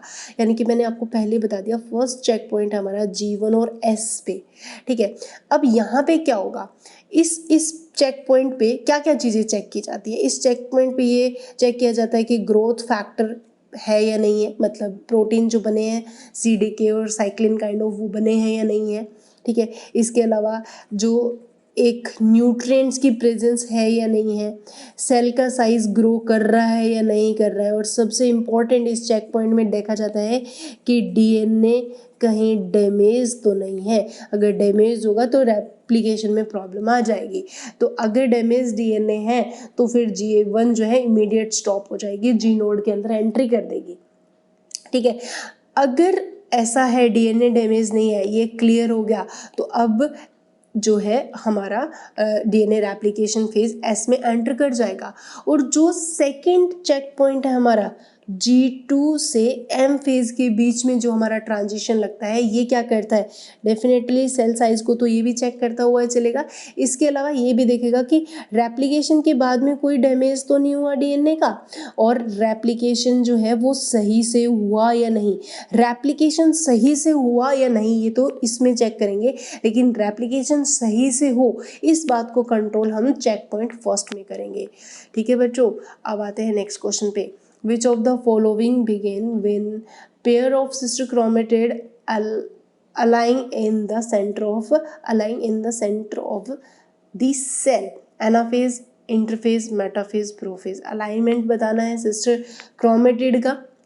Pair of the sister chromatid align कब और किस फेज में होते हैं, ठीक है। जब pair of sister chromatid align in the centre of the cell, मतलब सीधी सी बात है, क्रोमोसोम्स का इक्वेटर पोल पे आना किस फेज में आपको देखने को मिलेगा। बड़ा ही आसान क्वेश्चन है बच्चों। अलाइनमेंट तो हमें मेटाफेज में देखने को मिल जाती है ना, तो जो क्रोमोसोम है वो इक्वेटर पे आके अलाइन हो जाते हैं और फिर वहीं से आगे स्पिंडल फाइबर अटैच हो जाते हैं, ठीक है। तो फिर एनाफेज में जाके आगे सेग्रीगेशन होता है। तो अलाइनमेंट जो है ना वो हमें मेटाफेज के अंदर देखने को मिलता है। दूसरा, सिस्टर क्रोमेटिड का स्पिंडल फाइबर का अटैचमेंट जो है वो भी हमें मेटाफेज में ही देखने को मिलता है। अब आते हैं नेक्स्ट क्वेश्चन पे। In which of the following phase preparation for genome separation are met? First option है C, G1, G2, M। आपको बताना है इनमें से कौन सी फेज है। In which of the following phase preparation for the genome separation are met? Genome का सेपरेशन करवाना है हमें, तो C फेज में, G1 में, G2 में या M फेज में? बता दो भाई, फटाफट आंसर आ जाना चाहिए चैट बॉक्स में। ये आसान क्वेश्चन है, इतना हार्ड नहीं है। देखो, जीनोम का सेपरेशन की जो in the which of the following phase preparations for genome separation are made. देखो क्या होता है कि जीनोम सेपरेशन का जो भी प्रिपरेशन करनी है वो हमारी M फेज में होगी, लेकिन M फेज में क्या होगा, उसकी प्रिपरेशन हमारी होती है G2 के अंदर। क्योंकि यहाँ पे जीनोम सेपरेशन का मतलब है कि सिस्टर क्रोमेटिड है या होमोलोगस क्रोमोसोम है, ये कैसे सेपरेट होंगे, ठीक है। ये तो जाके हमें M फेज जब स्टार्ट हो जाएगी, प्रोफेज कंप्लीट हो जाएगी, मेटाफेज कंप्लीट हो जाएगी, एनाफेज के अंदर जाके सेग्रीगेशन होता है ना, तो फिर हम यहाँ पे M फेज देंगे। लेकिन अगर आपसे पूछा जाए कि पूरा M फेज के लिए, यानी कि अगर आपसे पूछा जाए तीनों फेजेस के अंदर, ये भी क्वेश्चन आया हुआ है वैसे तो, पूछा भी जाता है कि 3 फेज रहती हैं हमारे सामने, ठीक है। एक G1 है, G2 है और S फेज है। तो अगर आपसे पूछा जाए कि M फेज के लिए, ये मैंने बताया हुआ भी है, क्लास में भी बताया है कि actual preparation of the M phase कहाँ होगी, ठीक है। ये नहीं पता तो ये नोट कर लेना, क्योंकि बच्चे ना G2 में कंफ्यूज हो जाएंगे। देखो, G2 जो कि है हमारा G2 फेज जो हम ये सेकेंड गैप फेज या पोस्ट DNA या प्री माइटोटिक फेज के नाम से जानते हैं, ये बेसिकली एक्चुअल फेज इसको बोलते हैं। एक्चुअल प्रिपरेशन जो है वो, या फिर बोल सकते हो फाइनल प्रिपरेशन, ठीक है, किसकी, ऑफ M फेज की। ये पॉइंट ध्यान रखना, M फेज की नहीं पूछा, इसने जीनोम सेपरेशन का पूछा है, तो इसलिए हमने आंसर M दिया है। अगर ये पूछता कि M फेज की जो फाइनल प्रिपरेशन है वो कौन से में होती है, तो हम डेफिनेटली इसका आंसर G2 करते हैं, है ना। सो एम फेज यानी कि ये स्पेशल मटेरियल रिक्वायरमेंट होता है एम फेज को कंप्लीट करने के लिए, जिससे कि ट्यूबुलिन प्रोटीन हो गए, ठीक है। तो इस तरीके के बहुत सारे पोर्शन जो है हमें प्रिपेयर करने होते हैं, तो वो कहाँ होते हैं, वो G2 के अंदर होते हैं, ठीक है। तो जीनोम सेपरेशन करवाने के लिए हमें कौन सा फेज चाहिए, तो हम आंसर करेंगे एम फेज, ठीक है। सो अब आते हैं नेक्स्ट क्वेश्चन में, CDK बाइंड्स विद, ये क्वेश्चन तो तुम ऑप्शन के बिना ही दे सकते हो। अपनी एक्टिविटीज़ को, अपने फंक्शन के एंजाइमेटिक एक्टिविटीज़ को करने के लिए CDK किस से बाइंड करेगा, MPF से, साइक्लिन से, हिस्टोन से, या P53 से। बहुत ही आसान क्वेश्चन है ये, अभी अभी हम लोगों ने डिस्कशन भी किया था, ठीक है। तो इस क्वेश्चन का आंसर क्या आ जाएगा, चलो चलो बताओ बताओ बताओ जल्दी, इस क्वेश्चन का आंसर आ जाना चाहिए भाई। हाँ, साइक्लिन से, मैंने अभी अभी बता भी दिया था कि CDK काइनेज एक्टिविटी वाला है, वो इसी से बाइंड करके ही अपने एंजाइम्स की एक्टिविटीज़ को क्या करता है, शो करता है। आते हैं नेक्स्ट क्वेश्चन पे, which of the following is not a part of a human chromosome in any phase, centriole, histone, nucleosome, centromere. चलो भी बता दो इस क्वेश्चन का आंसर, बड़ा अच्छा सा क्वेश्चन है। ये कह रहा है, थोड़ा दिमाग लगाना पड़ेगा ना यहाँ पे, ये सेल डिवीज़न वाली बातें आके दिमाग में ना पागल हो गए होगे। सो यहाँ पे बहुत ध्यान से समझना है, not a part of human chromosome, आपको वो ऑप्शन ढूंढना है जो कि ह्यूमन क्रोमोसोम का पार्ट नहीं है, ठीक है। क्लियरिटी होनी चाहिए, centriole is a not a part of chromosome, histone DNA से जुड़ के क्रोमेटिन बनाएगा, न्यूक्लियोसोम भी प्रेजेंट होते हैं जो कि हिस्टोन प्रोटीन से इस तरीके से न्यूक्लियोसोम बनते हैं, और सेंट्रोमियर जो कि फर्स्ट कंस्ट्रक्शन होता है क्रोमेटिन फाइबर का। तो ये सारे पॉइंट जो है हमारे रिजेंबल कर रहे हैं क्रोमोसोम से, लेकिन सेंट्रियोल तो एक अलग ही कहानी है, एक ऐसी मेम्ब्रेन लेस सेल ऑर्गेनेली है जो कि सेल डिवीजन में बहुत इंपॉर्टेंट रोल प्ले करती है, but is not a part of human chromosome. आते हैं नेक्स्ट क्वेश्चन पे, in which phase each chromosome replicates to produce 2 sister chromatid. First option है इंटरफेज, सेकंड है मेटाफेज, थर्ड है एनाफेज एंड फोर्थ है telophase, ठीक है। In which phase each chromosome replicate to produce 2 sister chromatid, कहाँ देखने को मिलेगी ऐसी कहानी आपको, हर एक क्रोमोसोम रेप्लिकेट हो रहा है और 2 सिस्टर क्रोमेटिड का फॉर्मेशन कर रहा है, ऐसी स्टोरी आपको कहाँ सुनने को मिलेगी मेरे बच्चों, डेफिनेटली एस फेज में, और S phase is a part of interphase, ठीक है। तो एस फेज में आपको रेप्लिकेशन देखने को मिलता है। तो बहुत आसान क्वेश्चन था, बस मैंने आपको क्वेश्चन में ना ऑप्शन कैसे भी आ सकता है, पॉइंट तो पूरे सेल साइकिल सेल डिवीजन के यही रहते हैं, है ना। Next question, microtubule grow from to the pole to kinetochore to each chromatid during prophase, metaphase, anaphase, telophase. आधे बच्चों को तो ना काइनेटोफोर्स क्या होते हैं ये भी नहीं पता होगा, बाकी मेरे को पता है, तुम लोगों को पता है, मैं ओवरऑल बच्चों को बात कर रही हूँ, क्योंकि काइनेटोकोर, सेंट्रोमियर, ठीक है, सेंट्रियोल, ये ऐसे पास पास के से टर्म्स होते हैं, तो इनमें डेफिनेटली कन्फ्यूजन हो जाता है। काइनेटोकोर स्पेशल प्रोटीन होते हैं जो सेंट्रोमियर के सराउंडिंग में प्रेजेंट होते हैं, उन्हीं से आके ही स्पिंडल फाइबर अटैच होता है। तो ये कह रहा है कि कहाँ, कौन से फेज में, तो प्रोफेज में। ये क्या बोल रहा है, ठीक है, इसने ये नहीं बोला कि अटैच किससे हुआ है, उसने बोला है कि माइक्रोट्यूब्यूल ग्रो करते हैं from pole to kinetochores of each chromatid during, किस में ग्रो करते हैं, माइक्रोट्यूब्यूल ग्रो कहाँ करते हैं वो पूछ रहे हैं। तो आपको पता होता है प्रोफेज में यहाँ पे ये पहुँच चुके होते हैं, यहाँ पे इस तरीके से वो काइनेटोकोर की तरफ जाने के लिए इनके माइक्रोट्यूब्यूल ग्रो करते हैं, ठीक है। यहाँ पे है क्रोमोसोम, और क्रोमोसोम के ये होता है सेंट्रोमियर, यहाँ पे लगे होते हैं काइनेटोकोर्स की तरफ ये मूवमेंट करते हैं। तो माइक्रोट्यूब्यूल की जो ग्रोथ है, यानी कि छोटे छोटे स्पिंडल फाइबर बनना कहाँ स्टार्ट हो जाते हैं, तो वो प्रोफेज में ही हो जाते हैं। मेटाफेज तक आते आते तो वो अटैच भी हो जाते हैं क्योंकि इक्वेटर पे आ जाते हैं, और एनाफेज में वो सेग्रीगेशन स्टार्ट कर देते हैं। Next question, what structure forms as a network of protein caps during cell division. First है स्पिंडल, सेकंड है एस्टर, थर्ड है काइनेटोकोर और फोर्थ है क्रोमेटिड्स। ठीक है, आपको बताना है network of protein that caps the during cell division हमें देखने को मिलता है। फटाफट इस क्वेश्चन का आंसर अपने एनसीईआरटी में लिखो। अगर नहीं पता है ये क्वेश्चन तो स्किप करना बहुत अच्छा ऑप्शन रहता है हमारे पास। ज़रूरी नहीं है सारे क्वेश्चंस को आप अटेंड करो, ठीक है, कुछ छोड़ भी दोगे ना तो कुछ फ़र्क नहीं पड़ता है, लेकिन सही करना हमारे लिए ज़्यादा ज़रूरी है। टाइम मैंने स्टार्ट ही नहीं किया था तो चलो कोई बात नहीं, अभी मैंने टाइम स्टार्ट कर दिया है। अब इस क्वेश्चन का आंसर दे दो। चलो अच्छा है, जो होता है अच्छे के लिए होता है। आपको थोड़ा बहुत टाइम मिल गया है आंसर को क्वेश्चन को समझने के लिए। वो पूछ रहे ऐसी कौन सी स्ट्रक्चर होती है जिसका नेटवर्क बनता है, ठीक है, जो कि सेल डिवीज़न के लिए बहुत ही इंपॉर्टेंट रोल प्ले करता है। तो देखो भाई सीधी सी बात है, स्पिंडल फाइबर का ही नेटवर्क होता है जो कि आगे आएगा सेल डिवाइड करवाएगा, ठीक है। तो इट्स अ बहुत आसान क्वेश्चन है। नेक्स्ट क्वेश्चन, द इवेंट या events which does not occur during interphase is are. First है क्रोमेटिन कंडेंस, सेकंड है प्रोटीन सिंथेसिस, थर्ड है ऑर्गेनेलीज रेप्लिकेशन एंड फोर्थ है डीएनए रेप्लिकेशन।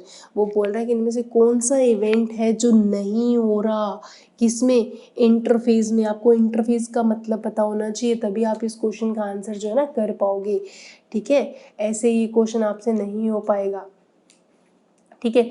तो आप यहाँ पे ढूंढो कि क्या पूछना चाह रहा है, और इसका सही आंसर है क्रोमेटिन कंडेंसेशन। देखो प्रोटीन बनता है, ठीक है। ऑर्गेनेलीज रेप्लिकेशन में थोड़ा कंफ्यूजन हो रहा होगा कि ऑर्गेनेली यहाँ पे सेंट्रियोल की बात कर रहा है और डीएनए रेप्लिकेट भी हो रहा होता है, क्योंकि ये दोनों पॉइंट तो हमें एस फेज में देखने को मिल रहे हैं। और जीवन में प्रोटीन G2B भी बनते हैं और जीवन में भी प्रोटीन का फॉर्मेशन होता है। लेकिन क्रोमेटिन फाइबर में जो कंडेंसेशन हमें देखने को मिलती है वो बेसिकली कहाँ देखने को मिलती है, वो मिलती है हमें प्रोफेज के अंदर। इसीलिए इस क्वेश्चन का आंसर है फर्स्ट, क्योंकि ये जीवन में नहीं होता या इंटरफेज में नहीं होता। अब आते हैं नेक्स्ट क्वेश्चन पे।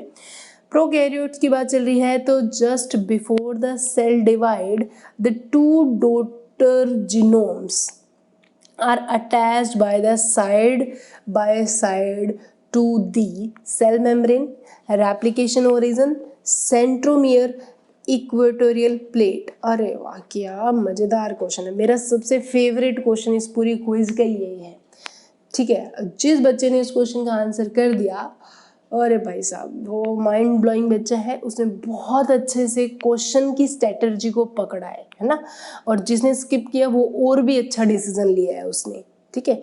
तो इसका सही आंसर है सेल मेम्ब्रेन। अब कैसे मैम, देखो प्रोकैरियोटिक की बात चल रही है, सेल मेम्ब्रेन क्या बनाता है, मीजोसोम बनाता है ना। और mesosome is responsible for sale division. तो अगर आपको पता है मीजोसोम जो है वो इस तरीके से इंटरनल फोल्ड होते हैं, इसी के पास आके पहले डीएनए जो क्या करते हैं, रेप्लिकेट करते हैं इस तरीके से। तो यही तो वो बोल रहा है कि जो डॉटर जीनोम्स होते हैं वो किस स्ट्रक्चर से अटैच रहते हैं, तो मीजोसोम से अटैच रहेंगे, तो that is responsible for the cell division. तो mesosome is a modified form of cell membrane. तो इसीलिए इस क्वेश्चन का आंसर आ गया सेल मेम्ब्रेन। बिल्कुल सिंपल सा आंसर है, लेकिन फिर भी कंफ्यूज करने के लिए एक सफिशिएंट डोज थी आप लोगों के। मेरे लिए सबसे फेवरेट क्वेश्चन है। अगर आपके लिए फेवरेट क्वेश्चन, अच्छा क्वेश्चन लगता है ना बच्चों, तो मतलब हर क्विज में ना मुझे मांगना पड़ता है बहुत सारी चीज़ें, है ना। मुझे बताया करो, मुझे अप्रिशिएट कर दिया करो कि मैम वाव वाव क्वेश्चन है ये, वाव क्वेश्चन है, मज़ेदार वाला, मज़ा आ गया मैम ऐसे वाला क्वेश्चन, है ना। तो मुझे भी पता चले कि इस टाइप के क्वेश्चन बच्चों को मज़े दिलाते हैं, अपने नॉलेज को बूस्ट करने के लिए मज़े दिलाए जा रहे हैं, न कि आपको डिप्रेशन में डालने के लिए। सो नेक्स्ट क्वेश्चन क्या बोल रहा है, the stage which serve as the connective link between the meiosis first and meiosis second, interphase first, interkinesis, none of these. बहुत ही आसान, इतना आसान क्वेश्चन कि मैं क्या ही बताऊं तुम लोगों को, ठीक है। ये क्वेश्चन तो तुम आंख बंद करके भी बोल कर सकते हो, मतलब आंख बंद कर दोगे तो आई नो लाइव चैट में कैसे आंसर लिखोगे मुझे पता है, आई नो, बट फिर भी इतना आसान है कि ये क्वेश्चन कर सकता है बच्चा। बस यहाँ पे ऑप्शन 3 है तो थोड़ा कंफ्यूज हो जाता है कि इंटरफेज था या इंटरकाइनेज फेज होता है बच्चा। इंटरकाइनेज फेज जो है वो बेसिकली गैप होता है किसके बीच में, meiosis first and meiosis second के बीच में, इसको हम इंटरकाइनेज बोलते हैं। इस फेज के अंदर क्या होता है, मियोसिस सेकंड के लिए प्रिपरेशन हो रही होती है। ये मियोसिस सेकंड में क्या होगा, बहुत ही शॉर्ट ड्यूरेशन के लिए होता है, लेकिन इसके अंदर बाकी चीज़ें जीवन की तरह ही चल रही है, प्रिपरेशन तो चल ही रहा है ना। ये बहुत ही शॉर्ट लाइव्ड होता है, शॉर्ट लाइव्ड गैप होता है।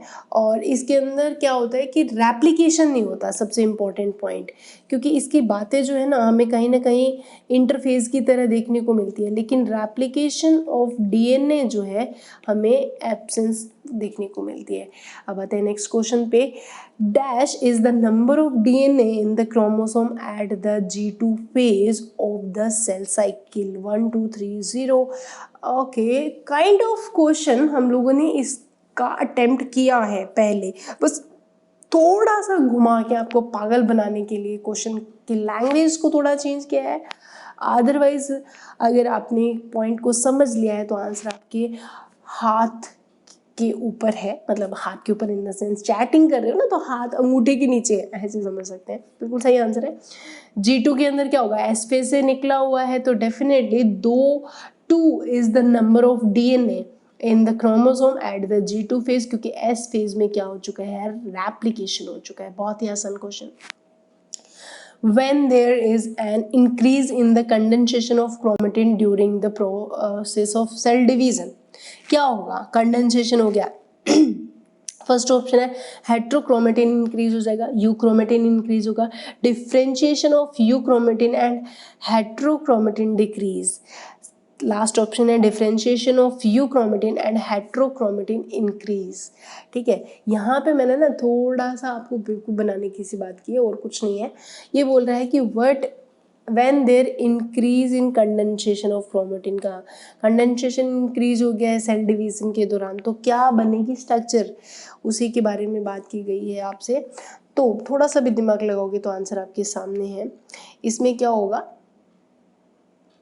Condensation increase of the chromatin. ठीक है, तो क्रोमेटिन फाइबर के अंदर जब कंडेंसेशन होती है सेल डिवीजन के दौरान तो differentiation of euchromatin and heterochromatin क्या हो जाएगा, डिक्रीज हो जाएगा। क्योंकि अगर कंडेंसेशन मतलब लिमिटेड वे में चलती तो आप यूक्रोमेटिन को आसानी से ढूंढ पाते।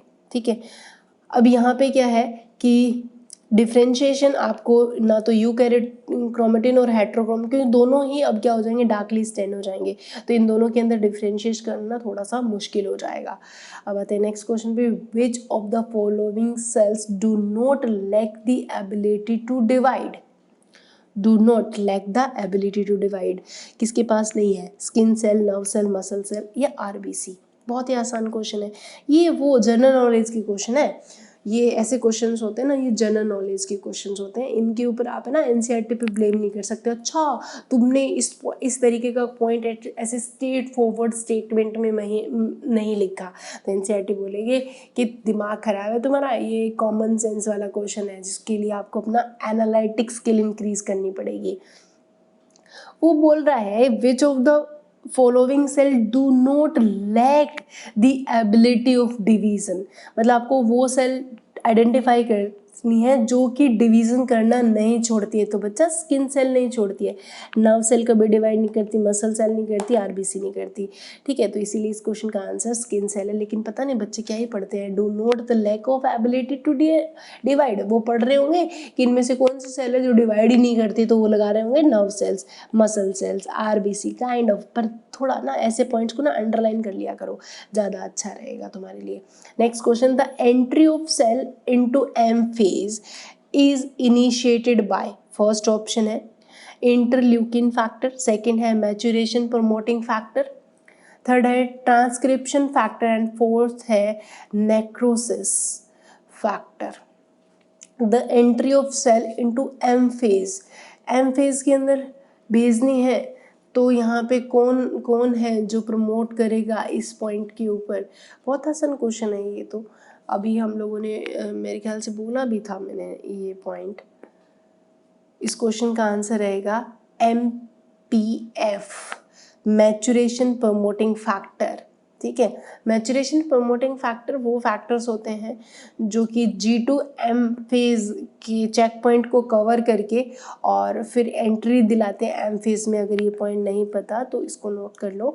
The entry of cell into M phase is initiated by MPF। ये वो पॉइंट्स है बच्चों, ये वो क्वेश्चन है जिनको स्किप करना अभी आपके लिए ज़्यादा सही रहेगा, क्योंकि हो सकता है कि ऐसे पॉइंट्स आपने पढ़े नहीं होंगे या फिर क्लास में डिस्कशन नहीं होंगे, जो भी है व्हाटएवर, लेकिन ऐसे क्वेश्चन जानबूझ के मैंने क्विज में डाले हैं ताकि कोई पॉइंट अगर क्लास में स्किप भी हुआ है तो उसको भी हम यहाँ लपेटे में डाल लें, है ना। हो सकता है ऐसे क्वेश्चंस ना बने, लेकिन 1% भी अगर इस तरीके का क्वेश्चन आ जाता है तो तुम लोग ही होगे विनर स्टूडेंट्स, क्योंकि बाकी तो यही सारे पॉइंट्स नहीं ध्यान में रखे होंगे ना। आ गए थे नेक्स्ट, पोस्ट माइटोटिक फेज बतानी है। इनमें से कौन सी है? G naught phase, G1 phase, S phase या G2 phase. Post mitotic, mitotic के बाद की जो फेज है वो कौन सी आ रही है? ठीक है, तो पोस्ट माइटोटिक फेज बहुत ही अच्छा क्वेश्चन रहता है। ये बड़ा, ये एनसीईआरटी ने इसका पाई डायग्राम बना के तुम्हें समझा रखा है, पर फिर भी तुम में से कुछ बच्चा गलत करेगा तो भाई वो करेगा, भारत का स्वतंत्र नागरिक है, गलत करने का उसको पूर्णतः अधिकार है। लेकिन इसका सही आंसर जाएगा M फेज में। एनसीईआरटी ने ऐसे पाई डायग्राम बनाया हुआ है जिसमें इतना बड़ा सा उसने बनाया है G1 को, ठीक है, G के बाद में फिर उसने बड़ा सा बनाया है S, फिर बड़ा सा बनाया है G2, और उसके बाद में छोटे छोटे उसने प्रोफेज, मेटाफेज, एनाफेज, टीलोफेज, इस तरीके से बनाया M। ठीक है, तो ये जो है हमारी कौन सी फेज होती है? M is a mitotic phase. ठीक है, तो माइटोटिक फेज के बाद क्या आएगा? यहाँ आने के बाद में क्या आता है? तो G1 आता है। G1 आगे डिसाइड करेगा इसमें जाना है या G नोड में जाना है। ठीक है, तो ये आपका एनसीईआरटी बेस्ड क्वेश्चन है, न कि एनसीईआरटी के बाहर का क्वेश्चन है। ठीक है, तो थोड़ा सा यहाँ पे दिमाग लगा के करोगे ना तो आ जाएगा ऐसे क्वेश्चंस। ये बहुत आसान लेवल के, ये कोई बहुत स्टैंडर्ड लेवल के क्वेश्चन नहीं है, बहुत आसान लेवल के क्वेश्चन है अगर आपका पॉइंट क्लियर है तो। Next question, at the time of fusion mega nucleus of paramecium undergoes, किस में जाएगा? उसको हम डिप्रेशन बोलेंगे या माइटोसिस बोलेंगे, ए माइटोसिस बोलेंगे या बडिंग बोलेंगे। ध्यान से इस क्वेश्चन का आंसर चेक करना। यहाँ पे टाइम ऑफ फ्यूजन की बात चल रही है, वो भी किस में? पैरामीशियम में। पैरामीशियम में आपको पता है ना, इस तरीके से ये स्लीपर एनिमल की रिलीज होते हैं, इसमें एक बड़ा न्यूक्लियस होता है, एक छोटा न्यूक्लियस होता है। तो ये बड़े वाला न्यूक्लियस जो है ना वो फ्यूजन करता है, और फ्यूजन करना वो किस तरीके का प्रोसेस होती है? ए माइटोसिस फिनोमिना होती है, क्योंकि amitosis is differ from the mitosis. क्या फ़र्क है बताना ज़रा, ए माइटोसिस और माइटोसिस में? कितने बच्चों को पता है? चलो यही बता दो, कितने बच्चों को पता है ए माइटोसिस में क्या होता है? मतलब ए माइटोसिस मीन्स व्हाट? क्या ये माइटोसिस नहीं है? माइटोसिस में भी तो 1 से 2 बनते हैं, ठीक है, और ए माइटोसिस में भी तो 1 से 2 डॉटर सेल बन रही है, तो फिर इनमें क्या डिफरेंस हुआ? जल्दी बताओ इस क्वेश्चन का आंसर। हाँ, क्या होता है कि ए माइटोसिस के अंदर prophase, metaphase, anaphase, telophase kind of phenomena नहीं होती। यहाँ पे न्यूक्लियस डायरेक्ट डुप्लीकेट करता है, कोई स्पिंडल फाइबर नहीं बनता है, ठीक है, तो डायरेक्ट डिवीजन होता है ए माइटोसिस। तो फिजन या फिर जो लोअर ऑर्गेनिज्म है उनके अंदर जो डिवीजन चलता है वो ए माइटोसिस चलता है। आपके एनसीईआरटी ने बेसिकली माइटोसिस और मियोसिस को ही एक्सप्लेन किया है, बट ए माइटोसिस गिवन जरूर किया है, ठीक है। जैसे कि हम ए सेक्सुअल रिप्रोडक्शन करते हैं, बाइनरी फिजन वगैरह करते हैं, तो वहाँ पे हमारे ए माइटोसिस चलता रहता है। आगे नेक्स्ट क्वेश्चन, ए माइटोसिस पे भी मैंने डाला है। Amitosis occur during cell division in, कब होगा? फीटल मेम्ब्रेन में, एंडोस्पर्म में, कार्टिलेज सेल्स में, या ऑल दी अबव? ये क्वेश्चन आपको नोट करना पड़ेगा क्योंकि बहुत शानदार क्वेश्चन है। अगर नहीं पता तो नोट कर लो, नहीं आ रहा तो स्किप कर दो, और अगर आ रहा है तो भाई एक ही स्ट्रैटेजी रखना। हर एक क्वेश्चन आपका पेशेंट है बच्चों, किसी भी पेशेंट के ऊपर आप अक्कड़ बक्कड़ बम्बे वो करके तो देखो ट्रीटमेंट नहीं कर सकते। You have to write, choose the right option. तो ए माइटोसिस जो है ना फीटल मेम्ब्रेन में भी, एंडोस्पर्म में भी और कार्टिलेज सेल्स के अंदर देखने को मिलती है। That is a factful point, आपको इसको नोट ही करना पड़ेगा अगर नहीं पता तो, क्योंकि फीटल मेम्ब्रेन अभी बिल्कुल इनिशियल स्टेज के अंदर चल रही होती है, तो वो ए माइटोसिस करके अपनी नंबर ऑफ कॉपीज इंक्रीज करेगी। एंडोस्पर्म 3n होता है तो कैसे वो कर लेगा, तो वो भी ए माइटोसिस कर रहा है, एंडोमाइटोसिस बोलते हैं उसको, ठीक है। और ऐसे ही हमारे कार्टिलेज सेल्स के अंदर भी एमाइटोसिस जैसी प्रोसेस होती है, लेकिन मैंने बोला था कि लोअर ऑर्गेनिज्म में देखने को मिलता है, लेकिन ऐसी कुछ यूकैरियोटिक सेल्स भी होती है जिनके अंदर हमें एमाइटोसिस भी देखने को मिलता है। Next question, phase of shortest duration, सबसे कम ड्यूरेशन की कौन सी फेज है भाई? Prophase, metaphase, anaphase, S phase. सबसे छोटी ड्यूरेशन की, देखो मुझे पता है लार्जेस्ट फेज तुम बता दोगे, नॉर्मली तो G1 होती है और म्यूसिस के रिस्पेक्ट में अगर देखेंगे तो प्रोफेज फर्स्ट होती है, पता है मुझे, लेकिन यहाँ पे क्वेश्चन उल्टा कर दिया गया क्योंकि लॉन्गेस्ट तो तुम जानते हो, मैंने पूछा है शॉर्टेस्ट बताओ, तो शॉर्टेस्ट याद रखना किसको बोला जाता है? एनाफेज को बोला जाता है। एनाफेज जो है वो शॉर्टेस्ट फेज होती है, उसमें कुछ नहीं होता है, सेग्रीगेशन होता है, बहुत ही जल्दी हो जाता है, ठीक है। तो सेग्रीगेशन फेज अगर आपसे पूछा जाए तो भी एनाफेज रहेगी।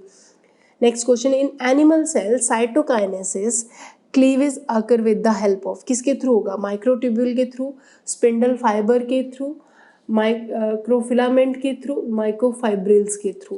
देखो यहाँ पे एनिमल सेल की बात चल रही है बच्चों, एनिमल सेल पे पॉइंट याद रखना कि एनिमल सेल के अंदर किस तरीके से साइटोकाइनेसिस, साइटोकाइनेसिस मतलब साइटोप्लाज्म में डिवीजन कैसे हो रहा है, ठीक है। तो हमें पता है कि एक कंस्ट्रक्टेड फ्यूरो फॉर्मेशन होता है, लेकिन पॉइंट इज दैट कि जो फ्यूरो फॉर्मेशन होता है वो किसकी हेल्प से होता है, ठीक है। तो बीच में किससे बनते हैं? माइक्रोफिलामेंट्स होते हैं। देखो मैक्सिमम माइक्रोफिलामेंट्स होते हैं, लेकिन कुछ माइक्रोट्यूब्यूल्स भी होते हैं, लेकिन दोनों में से एक चूज़ करना है तो आप माइक्रोफिलामेंट्स को ही चूज़ करोगे, क्योंकि माइक्रोफिलामेंट्स जो होते हैं इक्वेटर पे आके, ये इक्वेटर है इसके ऊपर इस तरीके से माइक्रोफिलामेंट्स जो है ना वो अरेंज्ड हो जाते हैं, ठीक है। अब क्या होता है कि यहाँ पे फिर एक कंस्ट्रक्टेड रिंग बनते हैं, इधर से अंदर की तरफ, इधर से भी ऐसे, तो मतलब ये सेंट्रीपिटल ऑर्डर में हम लोग बोलते हैं, सेंट्रीपिटल ऑर्डर के अंदर डिवीजन चलता है। एनिमल सेल के अंदर साइटोकाइनेसिस होता है, लेकिन प्लांट सेल के अंदर अलग होता है। यहाँ पे सेल फ्यूरो बनती है तो वहाँ पे सेल प्लेट का फॉर्मेशन हो रहा है प्लांट सेल के अंदर।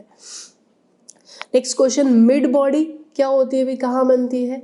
एनिमल साइटोकाइनेसिस में, प्लांट साइटोकाइनेसिस, मेटाफेज में, या बोथ A एंड B, कहाँ मिलेगी मिड बॉडी? मिड बॉडी भी is a very important question. अभी मैं शायद बता देती तुम लोगों को, पर मुझे याद था कि ये वाला पोर्शन आएगा तो मैं तुम्हें ये भी क्लियर कर देती, बट मिड बॉडी क्या है ये आपको पता होना बहुत ज़रूरी है। मिड बॉडी बेसिकली किसको बोला जाता है?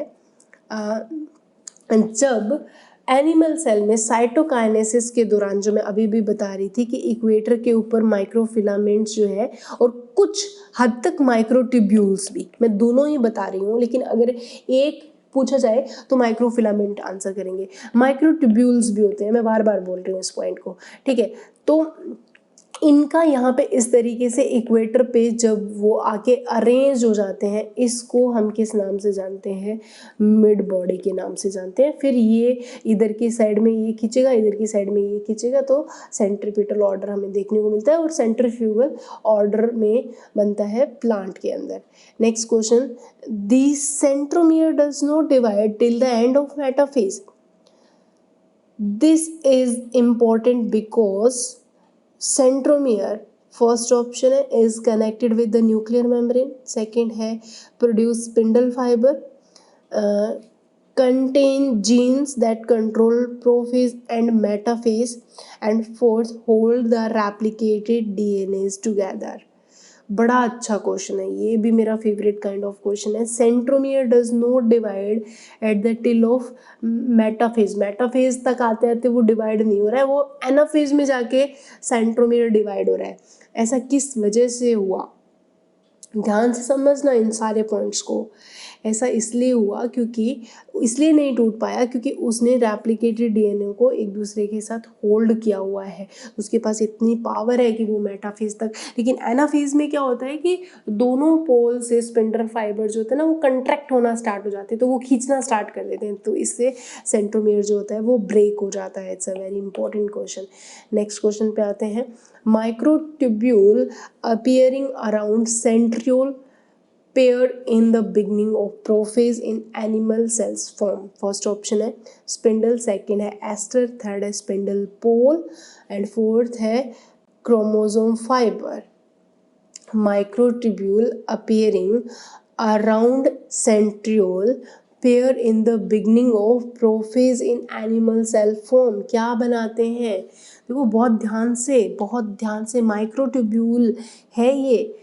क्या बनाएगा, यहाँ पे गलती करोगे स्किप कर दो अगर क्वेश्चन नहीं समझ में आया। एस्टर बना रहा है, ये क्या बोल रहा है आपको, ये बोल रहा है कि इस तरीके से जो ये हमारे पास सेंट्रियोल होते हैं ना, तो सेंट्रियोल जो है ना, around the centriole, pair centriole, the beginning of prophase में छोटे छोटे इस तरीके से पहले क्या बनते हैं, एस्टर्स बनते हैं, ठीक है। और उसके बाद में लेट प्रोफेज तक या मेटाफेज में आते आते क्या बनते हैं, स्पिंडल फाइबर्स बनते हैं, ठीक है। तो microtubule appearing around centriole pair in the beginning of prophase in animal cell form aster, ठीक है, नॉट अ स्पिंडल। ठीक है, मैंने कहा था ऐसा पॉइंट जब नहीं समझ में ना, ऐसे अजीब सा पॉइंट लगे, तुम्हारा ब्रेन है ना तुम्हें सिग्नल तो देता है, बस वही बात है कि तुम समझते नहीं हो। तुम्हारा ब्रेन ऐसे बेचारा चिल्ला के बोल रहा है यार ये क्वेश्चन कुछ अजीबोगरीब सा था, ठीक है, तो या तो उसको दोबारा से पढ़ के समझने की कोशिश करो, अगर नहीं समझ में आ रहा है तो स्किप कर दो उसको, कोई बात नहीं, दोबारा से कर लेना। बट एग्जाम से पहले ये स्ट्रेटेजी जरूर बिल्ड कर लो कि जो करेंगे सही करेंगे, है ना। तो नेक्स्ट क्वेश्चन पे आते हैं। The stage at which cytokinins begin in the plant cell is anaphase, telophase, G naught phase, interphase. मैं एक क्लियर कर देती हूँ, not only plant cell, animal phase के अंदर भी सेम आंसर रहेगा, ठीक है। तो साइटोकाइनेसिस जो है वो कब स्टार्ट हो जाती है, एनिमल सेल की बात कर लो चाहे प्लांट सेल की बात कर लो, ये पॉइंट अगर नहीं पता तो प्लीज़ स्किप कर देना, गलत आंसर मत करना। एनाफेज, टेलोफेज, जीनोड फेज या इंटरफेज, कब स्टार्ट हो जाता है साइटोकाइनेसिस, स्टार्ट हो रहा है, ख़त्म नहीं हो रहा, स्टार्ट तो वो एनाफेज में ही हो जाता है। That's a very very important point, चाहे वो प्लांट के पर्सपेक्टिव में हो चाहे वो एनिमल की पर्सपेक्टिव में हो, एनाफेज जैसे ही होगा, जैसे ही सेग्रीगेशन होना स्टार्ट हो गया तो सेल का साइटोप्लाज्म भी स्टार्ट होने के लिए यहाँ पे मिड बॉडी का फॉर्मेशन होना स्टार्ट हो जाएगा। जैसे जैसे एनाफेज होता जाएगा टेलोफेज आना स्टार्ट होगा, इतने में ये चल के यहाँ तक आ जाएगा फ्यूरो, और ठीक है, और जैसे ही टेलोफेज खत्म होगा तो उसके जस्ट बाद साइटोकाइनेसिस कंप्लीट हो जाएगी, न कि आफ्टर टेलोफेज साइटोकाइनेसिस स्टार्ट होगी। It's a very very important point, चाहे वो एनिमल सेल की पर्सपेक्टिव में पूछे चाहे वो प्लांट सेल की। अब है इस क्विज का सबसे last and final question, which one occurs one in a life cycle, replication of chromosome, meiosis या माइटोसिस। पूरी लाइफ साइकिल में एक ही बार क्या होता है, ध्यान से इस क्वेश्चन को अटेम्प्ट करना बच्चों, बड़ा ही अच्छा सा प्यारा सा सुंदर सा छोटू सा क्वेश्चन है, बहुत सिंपल सा क्वेश्चन है, ठीक है, जो अक्सर पूछ लिया जाता है। साइंटिस्ट मैंने किसी के नहीं पूछे, जैसे कि मियोसिस के फार्मर और मुर्रे पे भी क्वेश्चन आता है किसने डिस्कवर किया था मियोसिस माइटोसिस, ये ऐसे बहुत पुराने टाइप के क्वेश्चन है, फिर भी साइंटिस्ट देख सकते हो आप अपने नोट्स में। इसका सही आंसर है मियोसिस। देखो रेप्लिकेशन सोमेटिक सेल में चलता रहता है, क्रोमोसोम को रेप्लिकेट करना ही पड़ेगा, 2n से 2n बनाना है। माइटोसिस भी चल रहा है। मियोसिस लाइफ में जब गैमीट बन रहे होते हैं ना हमारे, जब हम बना रहे होते हैं, सब उसी टाइम पे ही हम लोग मियोसिस करते हैं, अदरवाइज नहीं करते हैं। तो इसलिए इस क्वेश्चन का आंसर जाएगा मियोसिस। बहुत आसान क्वेश्चन था, कोई बहुत बड़ा नहीं था, बस लाइफ साइकिल देके कंफ्यूज किया गया था, क्योंकि जब आप किसी फंजाई की या किसी की लाइफ साइकिल बनाते हो ना तो एक ही बार मियोसिस वहाँ पे शो करते हो, लेकिन माइटोसिस कंटिन्यूसली चलती रहती है जब तक कि वो एक एम्ब्रियो वापस इंडिविजुअल में ना बन जाए। सिर्फ गैमेट बनाना होता है तभी हम एक बार मियोसिस करते हो। बोलोगे मैम गैमेट तो बहुत सारे बनते थे, वो ये बेवकूफ़ वाली बातें मत करो, मियोसिस तो सिर्फ गैमेट बनाने के लिए किया जाता है ना, हमें गैमेट से कितने बनाओ, ठीक है। सो इस तरीके से ये हमारी क्विज कंप्लीट हुई है। देखो बच्चों, आपको क्वेश्चन अगर अच्छे लगते हैं ना तो प्लीज़ थोड़ा बहुत मुझे भी हेल्प करो, क्विज को लाइक किया करो, कमेंट्स किया करो, और सबसे इम्पोर्टेंट अपना कमेंट्स में अपना स्कोर जरूर मेंशन किया करो, मुझे ये बताया करो कि क्वेश्चंस का लेवल कैसा है, इसको और अपग्रेड करना है, इतना सही है, टाइम सफिशिएंट है, क्वेश्चन नंबर सफिशिएंट है, ये सारे पॉइंट्स लिखना प्लीज़ मत भूलना। नेक्स्ट टाइम मिलते हैं एक नए टॉपिक से रिलेटेड क्विज के साथ, तब तक के लिए stay happy, keep studying, thank you, bye bye बच्चा।